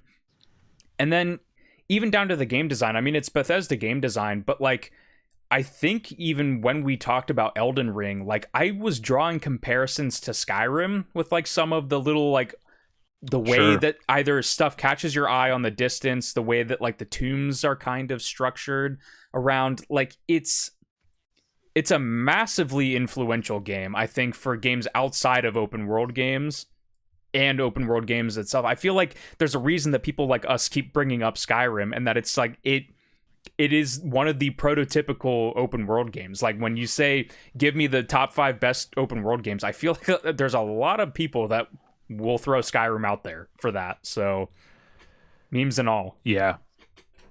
And it's yeah, it's definitely because of its scale too, and it's kind of the magic I think of this, let's say, category of open world games. In which case, Fallout also falls under a similar thing. This is the choose your own adventure open worlds where it feels like you really like no matter where you're going, what plot line you're going for, what character you're building towards, it feels like you are the center of the story. You are the hero, but not like, again, it's not the hero fantasy of like Batman. It's the maybe like just you are the protagonist and you're feel like you're a part of this of a bigger world, but you're just constantly leaving your mark, as you go. Um, Hmm. and I think obviously we've named 2 Bethesda games here. But I think maybe like I mean Nick, you can maybe say testify like the Outer Worlds might be a similar game as well. In terms of like you're every choice you make shapes your character specifically to how you are. And I think for specifically for how Nick and I play, it also means that how much you're willing to give into it. If you're willing to give these games a little bit more of like staying true to your character, like giving the time of like your own kind of grounded reality of was that a bug that just flew over your head? I saw a black line and I don't know where it was from. I just saw like a little thing dip into your Maybe. I don't know. I dip. don't see one flying around here, but Okay, okay. All right, we'll have to see if it processed in the rerun. Um, but no, yeah. If you give it more time, obviously, if you've watched Nick and I talk about games a lot, you'll know we commit to some of these open world games and to our characters, and you get more out of them. Or if you immerse yourself, let's say, if you immerse yourself in it. I All right. think, well, real Go ahead. quick, I just also bit of a meme with us specifically, but titles also like Skyrim. I even compared to the other Elder Scrolls games. I mean, like Morrowind and Oblivion. These are Morrowind. these are games specifically these three that like are kind of household names in RPGs, but there's something about Skyrim. Oh shit! It's on my screen. Oh, oh shit! Hold on. Live action. Hold on 1 second. Danger Zone. Well, that was fucked up. Holy shit! I couldn't have written that to be more fucking terrifying. I was like, What was it? Nick, there's something. It was a spider, dude. Oh. It was like because it moved down because so my whole monitor here is black except our two images. Uh-huh. And so I saw it one like literally dipped into your frame and out, and I was like, huh, Nick, I think like something flying behind you. And then it came back and then it crawled across your screen to mine. And I was like, oh no, it's fucking here. It came through the screen. Yeah, no. That was that wasn't fun. I don't want there's a fucking spiders up in here, man. Anyway, what the fuck were we talking about? We were talking about Skyrim, but I think great title, but now we can go to yours. Right on. So both of these are going to be unorthodox picks. Do you want the one that you could probably expect or the one that you are not expecting? The one I'm probably expect. This is going to be a really interesting game to talk about, okay?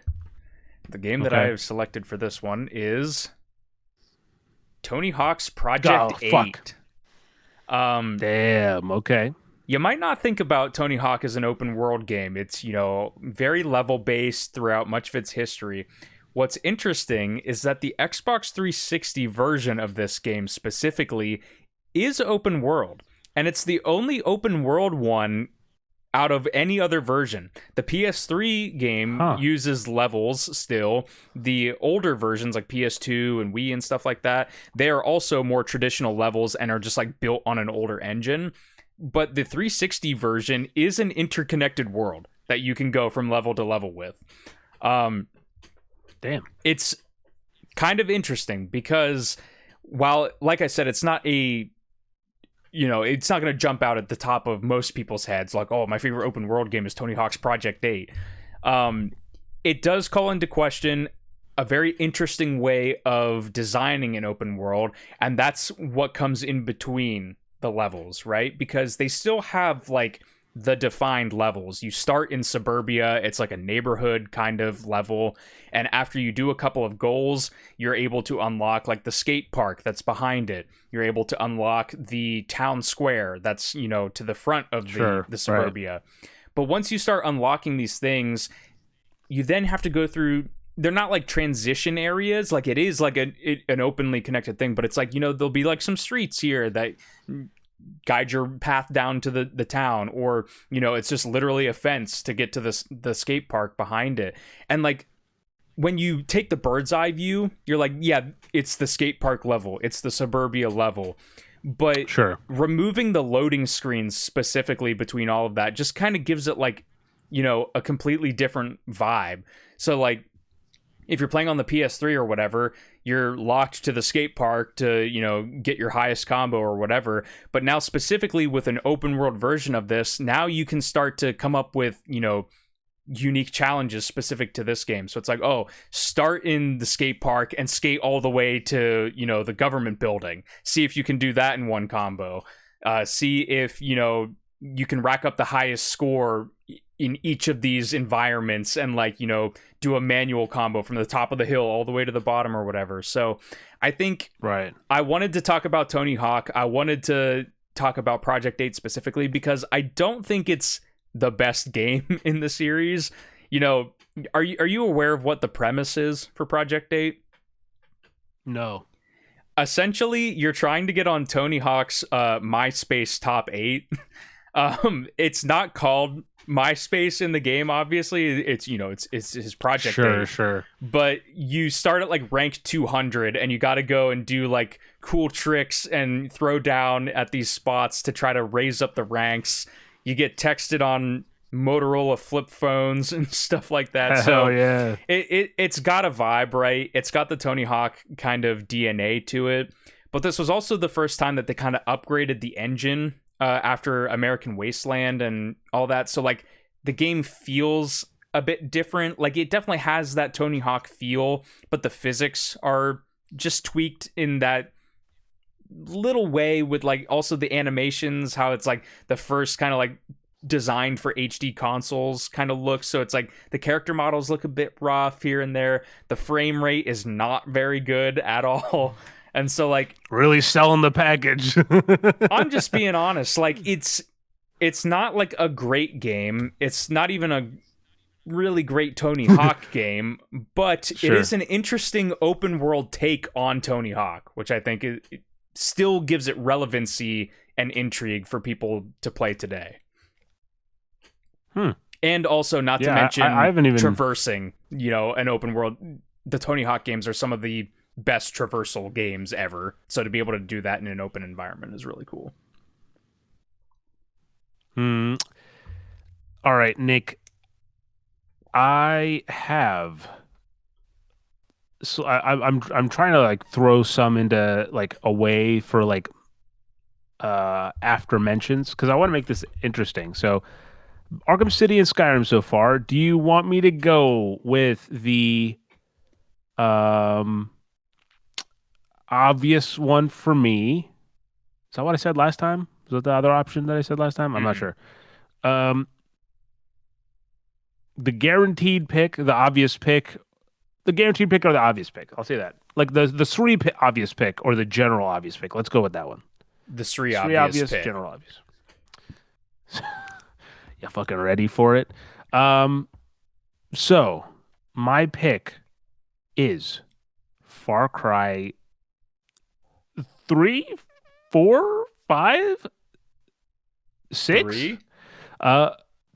It's Any? actually I'll say 6. I'll say any could work. This is interesting because this was not the one that I thought this was going to be. So there's another one I think that's maybe the obvious pick that you might be expecting. Gotcha. But if you know me, I know I really enjoy Ubisoft games, and despite their ups and downs, I still have a soft spot for them, and I can't deny that I find them very satisfying. Like that game loop specifically works for me. I'll call these the checklist open worlds. The ones that are can be vast, but it's like full of stuff, and they might not be the most engaging things all the time. But if that gameplay loop works, so and similar in this category, and actually maybe Ubisoft open world might be a better apt title because it's really the Ubisoft formula. Yeah, they get their own genre. Yeah, because Assassin's Creed also falls into this. I wrote Assassin's Creed Syndicate, but I think I've heard Valhalla is really kind of like the epitome of this design, where if that gameplay loop works for you in Far Cry, it's like the first person stealth action or just action if you want to go balls to the wall, or if for Assassin's Creed it's that like action RPG slash stealth RPG. But depending on what game you're playing, I think that kind of changes a little bit. But yeah, I find these so satisfying, and I can't like maybe it's because I played them I played Far Cry 2 when I was younger. I played Assassin's Creed 1 when I was younger, and I think maybe the roots are deep in terms of like I was so amazed at what those open worlds were back when I first played them, and I still kind of retained some of that as I played even the new ones.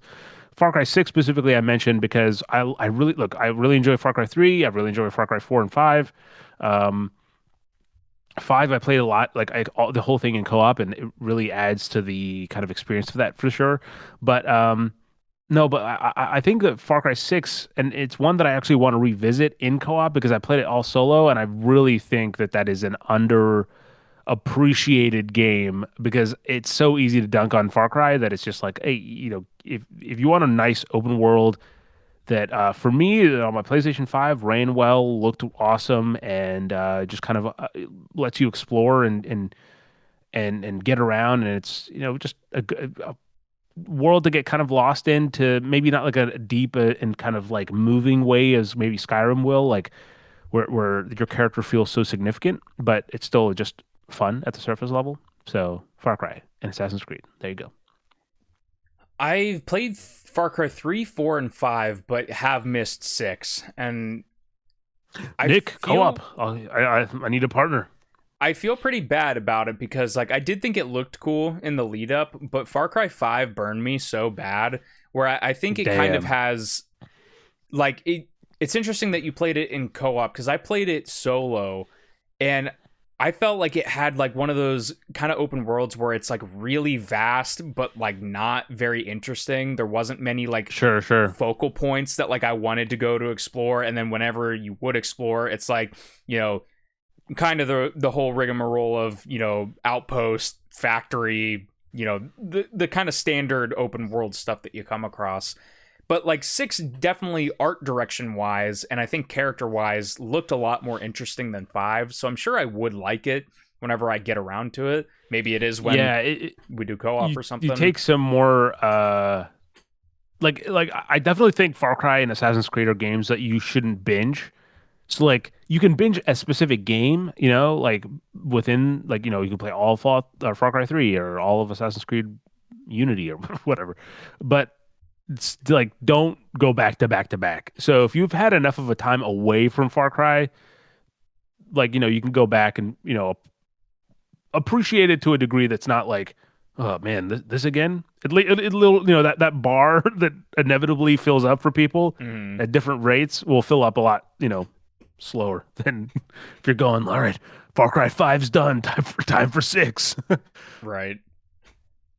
All right, So what do you got? my next one, these both fit into a theme, so it's kind of nice that this worked out this way. These are both, I would classify narrative games set in open worlds. So a little bit of a different kind of genre, subgenre, flavor of open world. The choice that you have is, I can't believe you're bringing Mafia to the table. okay, well, that's the choice then. So the one that I went with is Mafia 2. Mafia 2, same. Yeah, I agree. So I went with 2 because I have nostalgia for it, honestly. But I think it does something really cool that a ton of open world games really want to do and rarely ever execute on.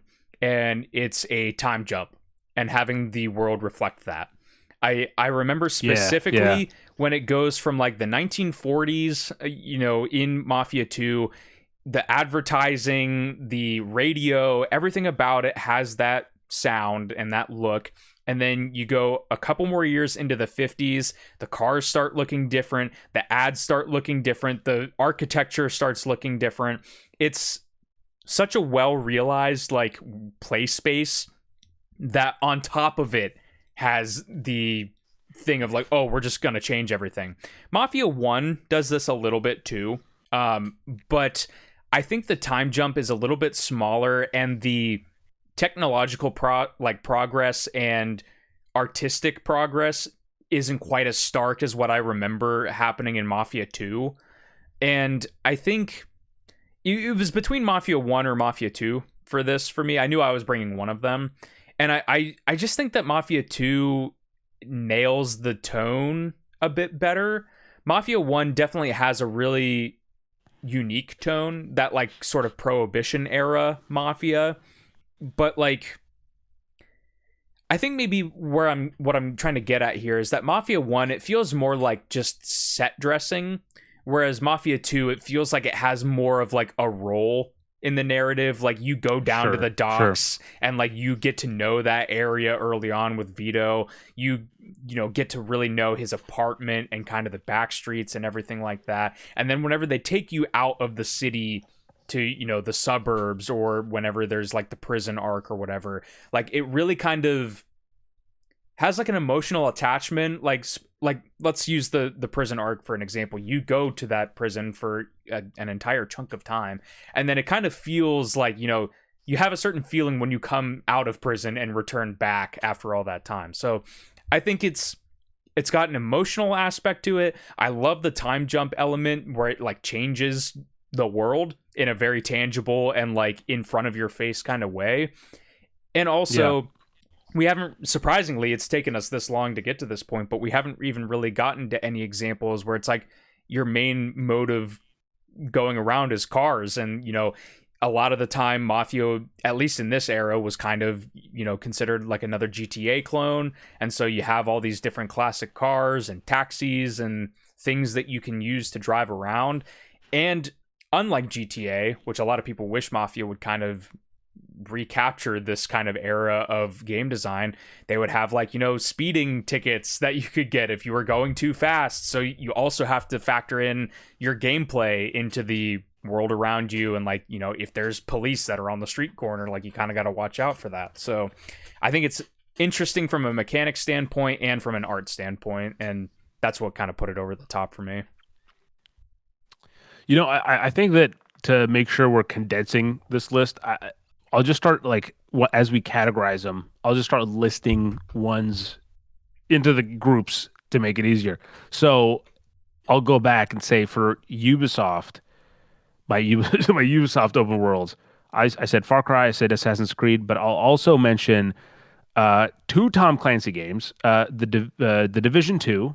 I really like both the Division 1 and 2 in terms of like again, it's similar to how like Batman Arkham City was like, yeah, the streets are abandoned. There's no there's no civilians. I think that Division does that, but it makes you feel like more or less you're like a regular dude, like obviously you're like a military guy that's like there for the backup or whatever, but like the general feel is like you feel really grounded in that reality of, and you like, the height of everything is kind of appropriate to making you feel like you're in DC or in New York, and there's just enough like random NPC stuff that kind of get you going like, oh shit, we got to stay on top of your toes.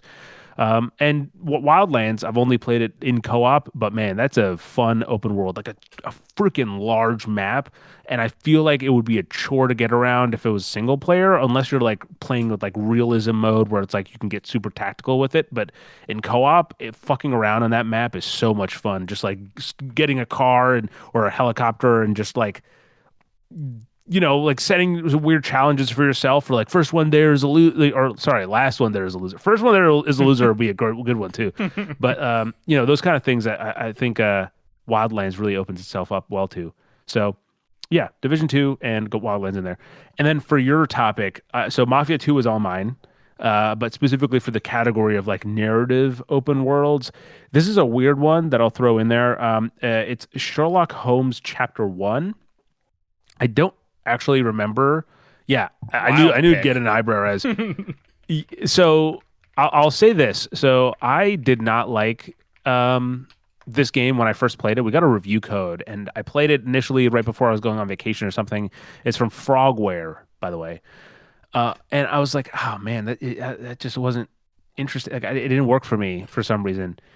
And then I went back and I was like, you know what? They gave us, and I try to do this as often as I can. If a game doesn't click with me and we get a review code for it, because they're like, they gave me a code. I have to at least give it some time, and at the very least, give it an article where I'm talking about what I think about it, just to make sure we're giving it the coverage.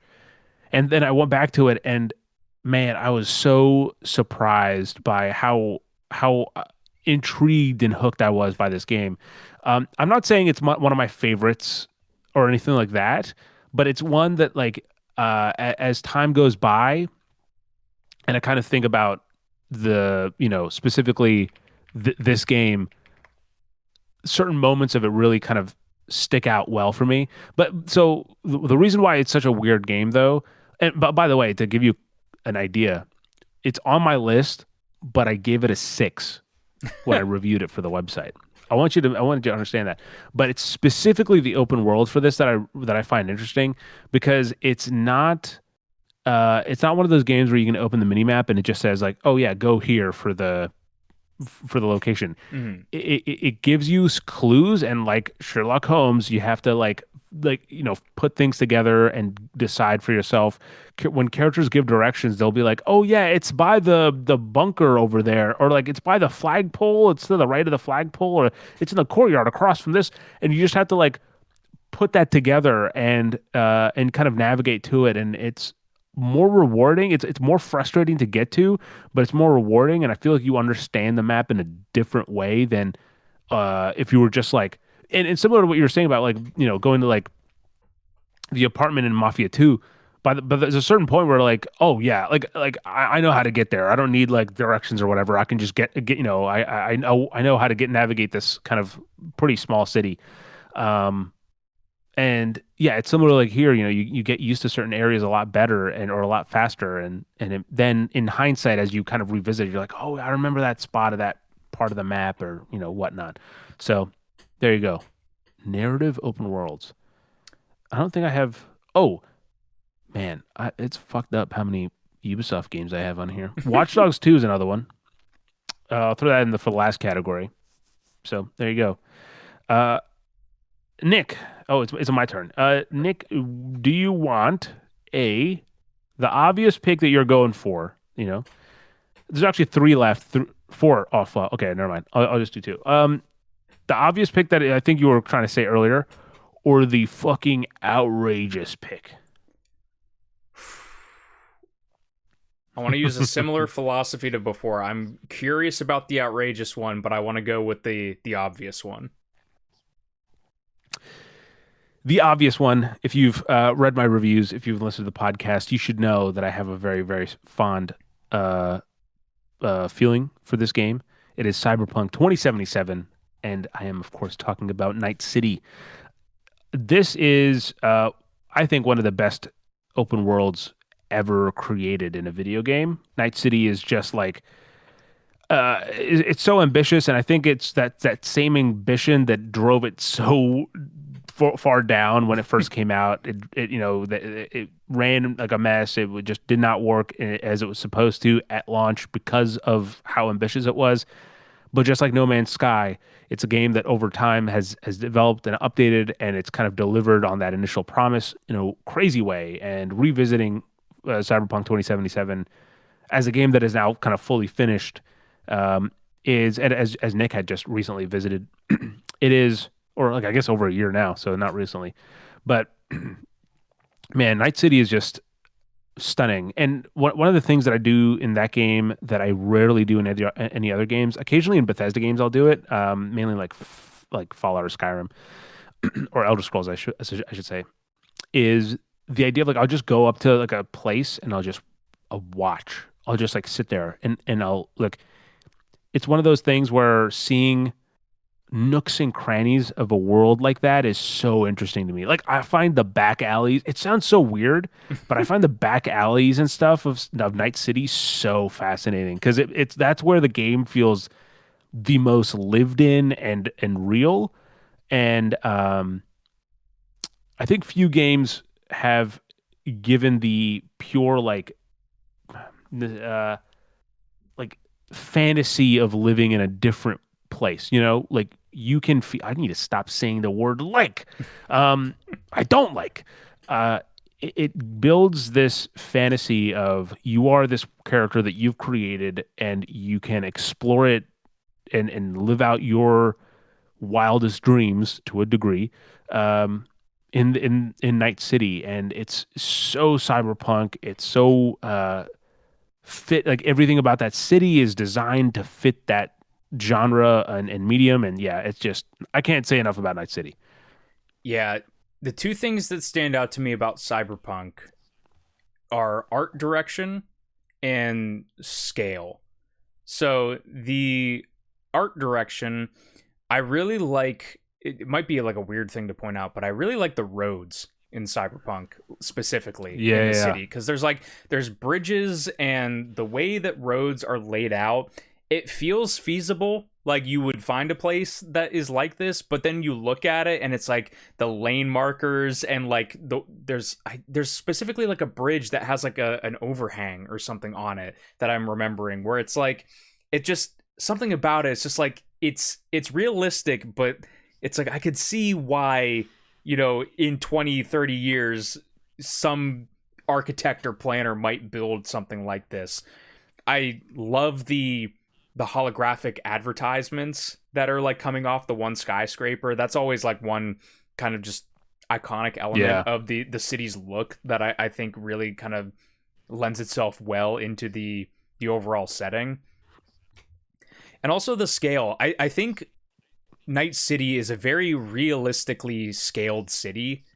like kind of what you were talking about when you stop and like just take a look. Like I remember multiple times in Cyberpunk, like going down a street or something. Specifically, it's kind of like the money shot when you come out of V's apartment, and like you just kind of like Yep, look yep. up and like how tall the physical buildings are and how imposing it is, how dense it And it's is. designed so beautifully for that reveal because like you can see the buildings in the distance, but there's just enough clearance where the buildings in the distance take up the whole screen, and then the building close up take up, the rest of the frame, and it fills out really nicely. Hmm. So yeah, those are the two things. I think Night City is I it has kind of the problem slash the good thing that GTA games have, where it's like I feel like unlike a Bethesda game where you don't have like a vehicle to drive typically, and they have to design the horizon to draw your interest. Like you have to see a building or like a landmark in the distance to cross to get there.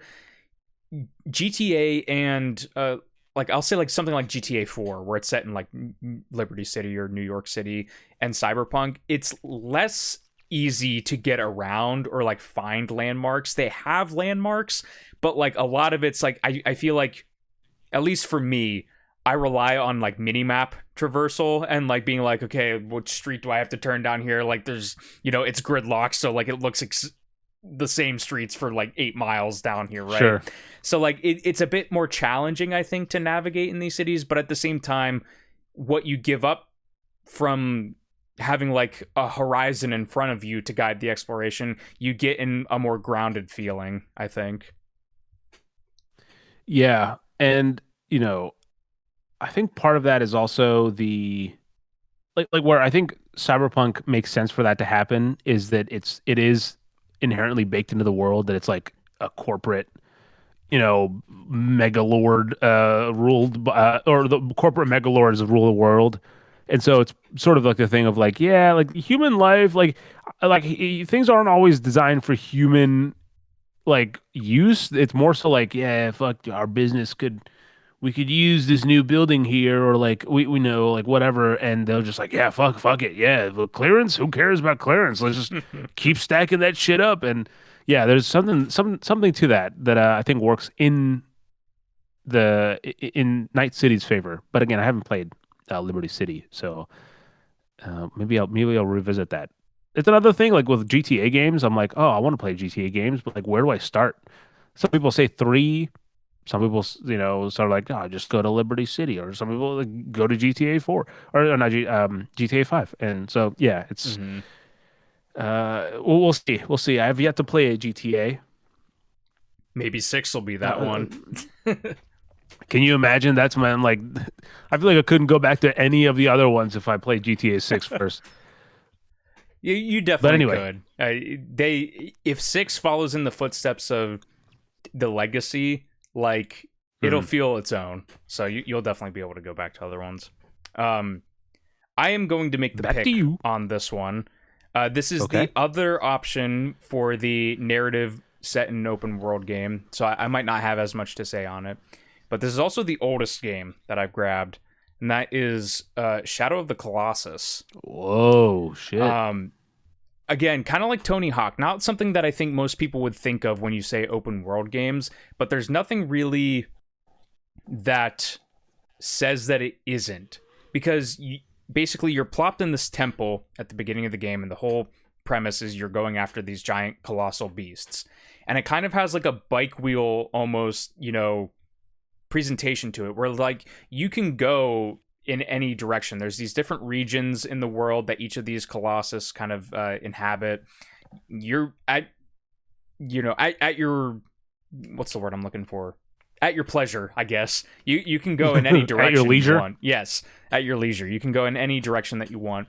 But you hold up your sword up in the air, and it'll have this shining beam of light, and that points you to the place that you're Mm. supposed to go, essentially, to fight your next boss. But it's also just like really interesting because it is open. There aren't really loading screens, as far as I remember, even on the PS2. It's not like segmented out. It's a massive fantasy world, but there's also not like collectibles. There's not quests. There's not anything. You just have this one goal: go do this, and then you appear back at this temple to continue your quest and everything. But something about the the scope and the grandness of, like, these boss encounters and the overall fantasy world, I think it lends itself really well that it is an open world, and that it's not just like, go to this level, this is the boss that you fight at this level, loading screen, this level, loading screen, that sort of thing. And with Shadow of the Colossus specifically, those boss fights, that is where the meat of the gameplay is, and some of them interact with the world in such a crazy way. I mean, the obvious kind of ones that you'll come across a couple times are like, you're climbing up the legs of this creature or whatever to get up high. But there's one that's always stuck with me that's like, I don't even know what you would call it. I guess like the closest thing would be a dragon, but it's like a giant long beast with wings, and like you just like kind of appear in this like desert area, and you have to like, you just see it flying up in the air, and you're like, okay, how do I even get up there? Like, I don't have a jetpack or like, magic. I can't fly up to this thing. And so eventually, like, you kind of just like explore around, and then like it sees you and it starts coming in for like a dive, and then it's like, oh, this is my moment or whatever.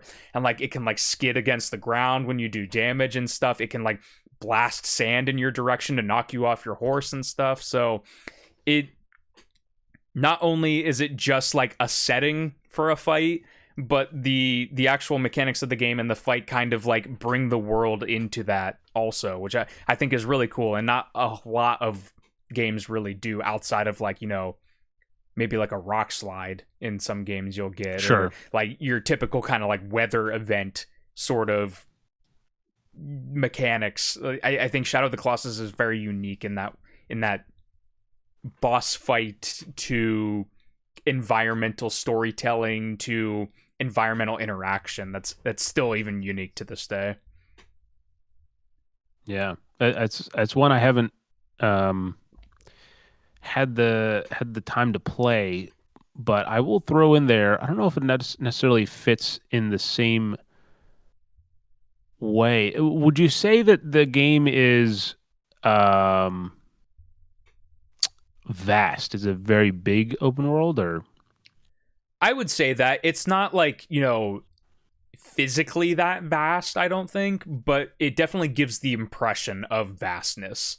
The architecture is huge, the fields are wide, but it maybe only takes like 2 minutes to cross the field or whatever. So like, Sure. it's not like physically vast, but it definitely gives the impression, especially on newer versions like the PS4 version. Like, you definitely get that sense of scale a lot more, in my opinion, with that like heightened fidelity. I was gonna suggest a game, but I don't know if it would necessarily fit. So we'll move on. There's a lot that we can deliver on, and maybe we'll rattle off a few before we end the episode. But for the next pick, Nick, there's three left. So you got, I'll say, the outrageous pick, the the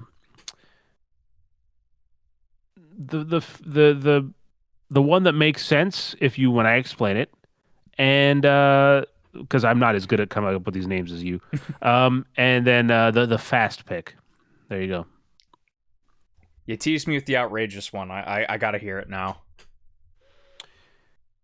Fortnite. That is one angle I did not consider with this. It is a because technically, when you're dropping into the open world of the battle royale, it's an open map, and the whole time that the game is going on, you're kind of free to explore. And I was really torn up of if I should do Fortnite or if I should do like Verdansk for Call of Duty Warzone, but I went with Fortnite because I feel like it's obviously the more popular one. I might have actually played more Fortnite than Warzone at this point. I'm not sure. It's been a while since I played Fortnite, but I played a lot of Fortnite, and I definitely feel like there's returning to some of these maps really kind of drive it home of when I there was a period of time where I played so much Fortnite, and then I went back to like the map, one of the maps came back or whatever, and I was revisiting it, and I was like, oh my gosh, I remember the stuff that used to happen, like the memories that I had in those moments from when I first played it are coming back. And then a similar thing would happen with Warzone, where like Verdansk came back, and playing through Verdansk and being like, wait a minute, this stuff has like, I remember I had a shootout here and I was doing this, and like it's a unique wrinkle that I think specifically battle royales have, because they can yank a map from you and you can't play it until they bring it back themselves. And you know,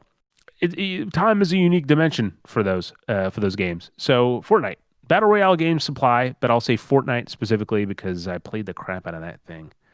Yeah, I I think what you were touching on there is something that I think is really interesting, where it's like it in Fortnite's a bit of a different example because the maps, like, they do evolve over time and like they physically change, but at the same time, like, when you're playing, it's like a specific hillside. Like, one time you play completely dead quiet, the next time it's the final ring and it's a Right. all out gunfight, and it completely changes the vibe of just like this innocuous location on the map that you might not even pay attention to. And then they also have like bits and pieces of some of the other things we've been talking about, where like they have like, I don't want to call them sections, but they have like, hubs or whatever that have different themes. And then those themes also Points of have interest. like points of interest. Yeah, that's a great way to put it. And like places to draw the eye, but also designed in a way to like funnel people, like, because you never know where sure. that ring is going to close into. So yeah, it's definitely a really interesting like genre and mechanical kind of use of an open space. Yeah, I didn't even think of battle royale stuff. Got to keep you on your toes. All right, go ahead. You do the fast one, because the last one that I have is like a combination. Okay.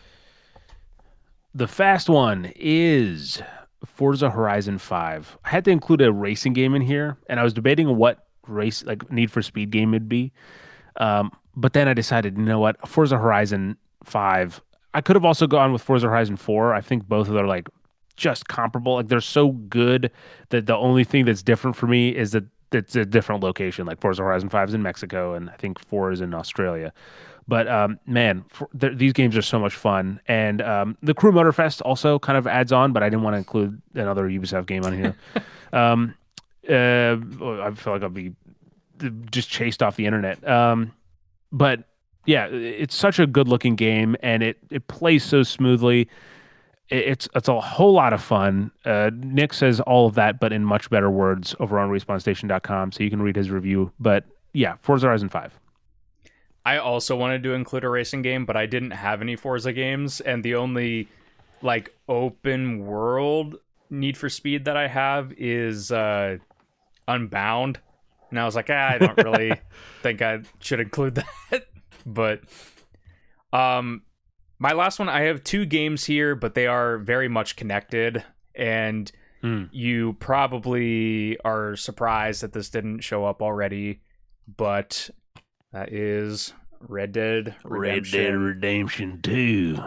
Yep. Two specifically, but one is also here because, and not to spoil anything, because I know you haven't finished two, there is a physical connection between these two games, and I'll leave it at that to not spoil anything. But Red Dead 2, I hope I'm not being hyperbolic when I say it, though I know I am.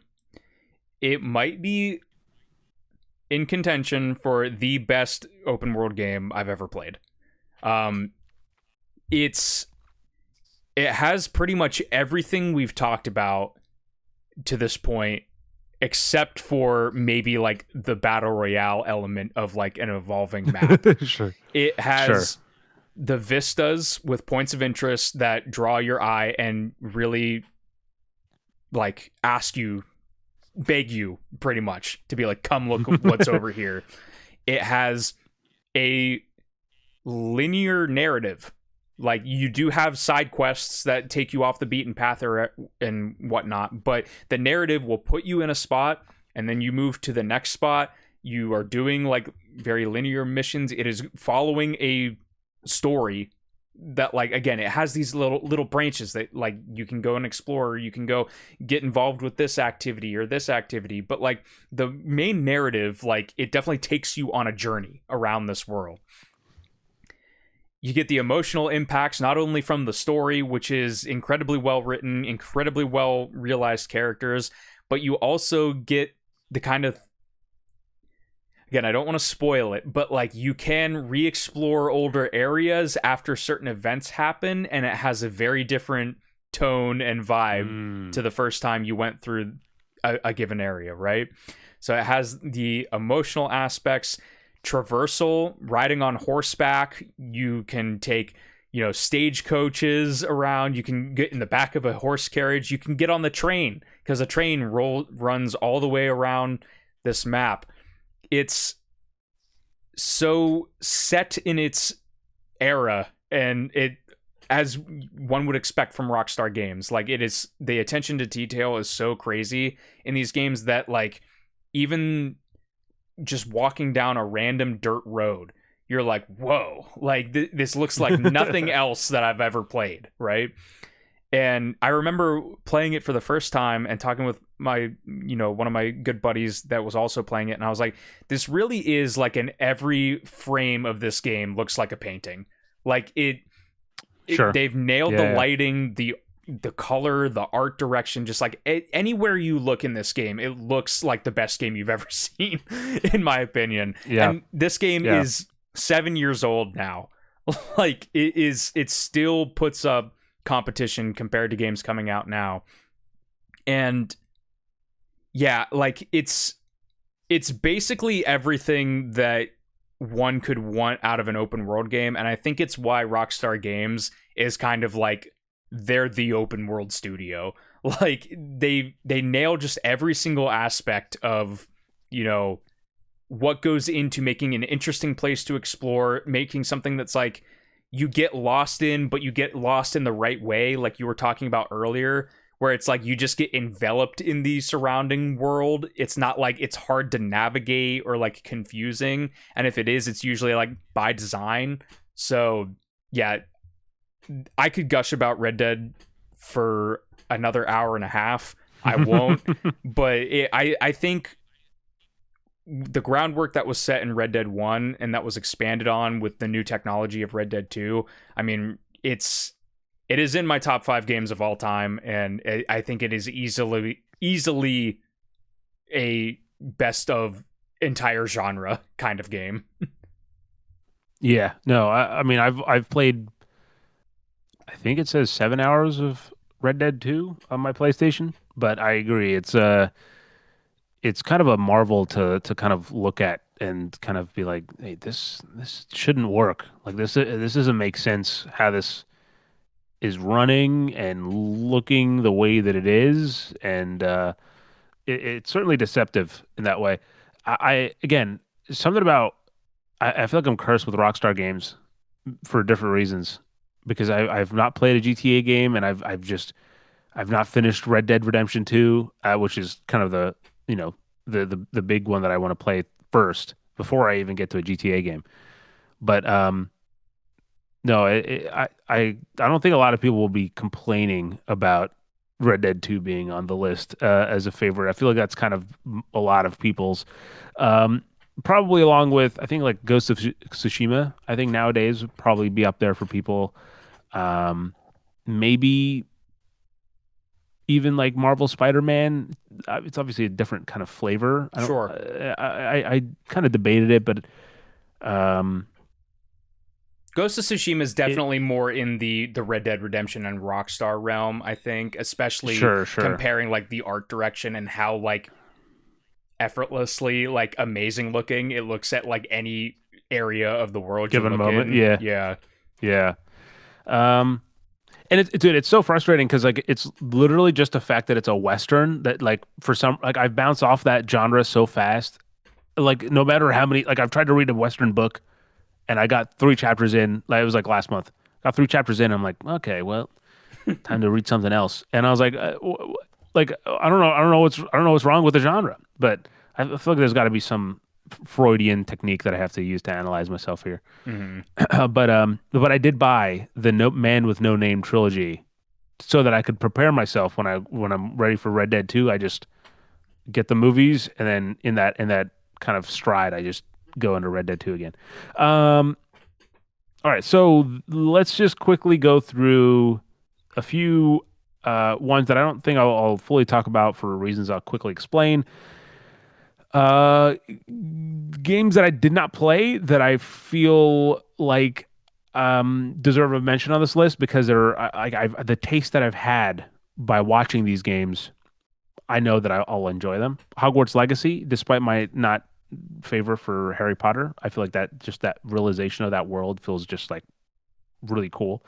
Um, and I remember watching both Alexa and Austin playing that when it came out in the apartment where all our setups were like next to each other, and just watching and being like, man, that looks actually pretty cool. That's okay. I Hmm. see. Um, there's a game that I just recently bought on the PlayStation 5 that I'm actually very excited to check out. And no, I'm not talking about the Grinch Christmas Adventures, okay? Please stop asking about that. You're It's talking about Kingdom Come Rudolph. Deliverance. Yeah, yes, yeah. It's Kingdom Come Deliverance 2. I've heard good things about the first one, but I've heard the second one is just incredible, and everything I've seen about it looks awesome. So it's definitely one like I think over the last few months it's grown. It's gotten up on my list of games that I want to check out. Um, and then games that I've played that I just didn't have time to like. I mean, I could couldn't slot it in at the moment, but let's see. Um, Sleeping Dogs. I feel like I could we could probably slot that along with something that we've talked about. I'm not sure which one, but maybe the Ubisoft one, if that's maybe the place that it fits in. But Sleeping Dogs is awesome. It's definitely a game that is similar to things what you were saying about like Mafia 2 actually regarding like the world changing as you keep playing and Hmm. certain memories kind of change, being impacted by that, or certain experiences being impacted by that. Sleeping Dogs has a thing with that where certain things happen in the narrative in that open world where they're so tied together with those moments that you can't help but be like, oh, the world is changing right now, or like that part is specifically touched or marked by that event in the game. Um, Maybe not entirely what you meant when you're talking about Mafia 2, but it's somewhat similar in that range. Between Ubisoft and that single player narrative is where Sleeping Dogs is. Dishonored. I tried to squeeze this one in there because I feel like there's a few games you might have mentioned that might have fit in there. Hmm. It's definitely not a huge open world, but it feels so interesting for maybe it's like the Arkham City actually. Maybe it fits in that. It's like the hero fantasy, but it's not necessarily the hero fantasy. It's like an assassin, and so the idea that you have all these avenues to kind of get to where you want and the freedom to complete your kind of mission as you please. That's a very interesting premise, and I think that Arcane plays at that super interestingly. So Dishonored definitely one of those, and then the last one. Oh, actually, sorry, one more. Uh, Stardew Valley. It's an open world. It's a much more restrained open world. But Sure. I feel like we had to throw in a farming sim open world, and Stardew Valley is one of my favorite games of all time. So it's another one of the games I can revisit all the time, even though it's the same kind of town layout. It's just like something about it that's just so repeatable and re-experienceable. But the last game I have is definitely the most replayable out of all of the games on our list, and that is Pokemon. No, I'm just kidding. Pokemon technically open world game, but it's Minecraft. Uh, it's Yeah. it's an obvious one. It's um, there's something about Minecraft and the sense of freedom that it captures that is just instantly like just it scratches a very particular itch, and I get that itch every few months, every year. My doctor says I should put ointment on it, but I just play Minecraft and it works perfectly fine. It goes away. So yeah, I need to like it's one of those things I've recently been it's been on top of my mind because I'm like, oh man, if only there wasn't so many single player games to play. I feel like I'd love to run another multiplayer Minecraft game because man, that we did like I don't even know, it's like 40 episodes of like 40 streams of Minecraft on our old SMP server. That was me, Austin, Alexa, Evan came in a few times. A few people from like a chat came in sometimes, and it is like the whole place being built out and the memories that you have kind of physically being in places. It's just it's so incredibly special, and it's something that very few games even that we've mentioned here will let you experience or do, especially with like friends in a cooperative way. So Yeah, a world that there you you can go. shape. Like that's the one thing that I don't think any Yeah, of my games really that I brought do. It's like you really mold it and make that world what makes it special versus yeah, what the developer yeah. put there. So yeah, when you mentioned Stardew Valley, I was like, oh, Minecraft. I was like, that would be thing. Then there it goes on the last one. So yeah, I Minecraft is like a thing where I played it a lot whenever I was younger, and I've never gone back to it as a older I, I, person. w- I want to Um, go back to it to finish it because I've never finished Minecraft. I like I played before it was in 1.0, and I played a bit after Mm, it was in, after it was like officially released, but it was probably like not long after they added like the Ender Dragon and stuff that like sure. Yeah, I yeah. kind of stopped. And like same kind of what you were describing. It's like every couple months or so I'm just like it'd be nice to go Yeah. back and like try it and see if Yeah. that magic Yeah. still resonates as strongly as it did when I was a kid. But yeah, there is Yeah. something special about that as well. I think it's one of those things where I feel like I need when I commit to Minecraft, it's you know clear the calendar for a month. That's all I'm playing, and I'll get fully into it. I'll fully immerse myself, and then once I'm done, it's like I drop it. So I need to within the period of time where it's like it's got me by the balls. I need to finish the game, get to the end, defeat the Ender Dragon, and then roll credits and feel happy that I have finished Minecraft. I can mark it as beaten. Mm-hmm. But that is it. Those are our favorite open world games. Quite a hefty conversation, but quite a Yeah. hefty topic to go about. I don't even think we mentioned the critical analysis of open world games at all. Um, I think we touched on but it on specific examples and pros and yeah, I think cons. we talked about why they work. So I think that by kind of an extension of that, why they won't work is for the things that we didn't mention. So we don't want to make this go too long. So you get that there. There's a whole lot of reasons to play open world games. I think that it's the great thing about it is that there's such a diverse flavor of open world games. Whether you want to check off, boxes in a checklist and feel like you're clearing out the map, or you want to have nothing guide you and you want to explore at your own leisure, and maybe even like a Souls-like game or like a Silk Song or something like that, where technically it's open world, but it opens up as you play.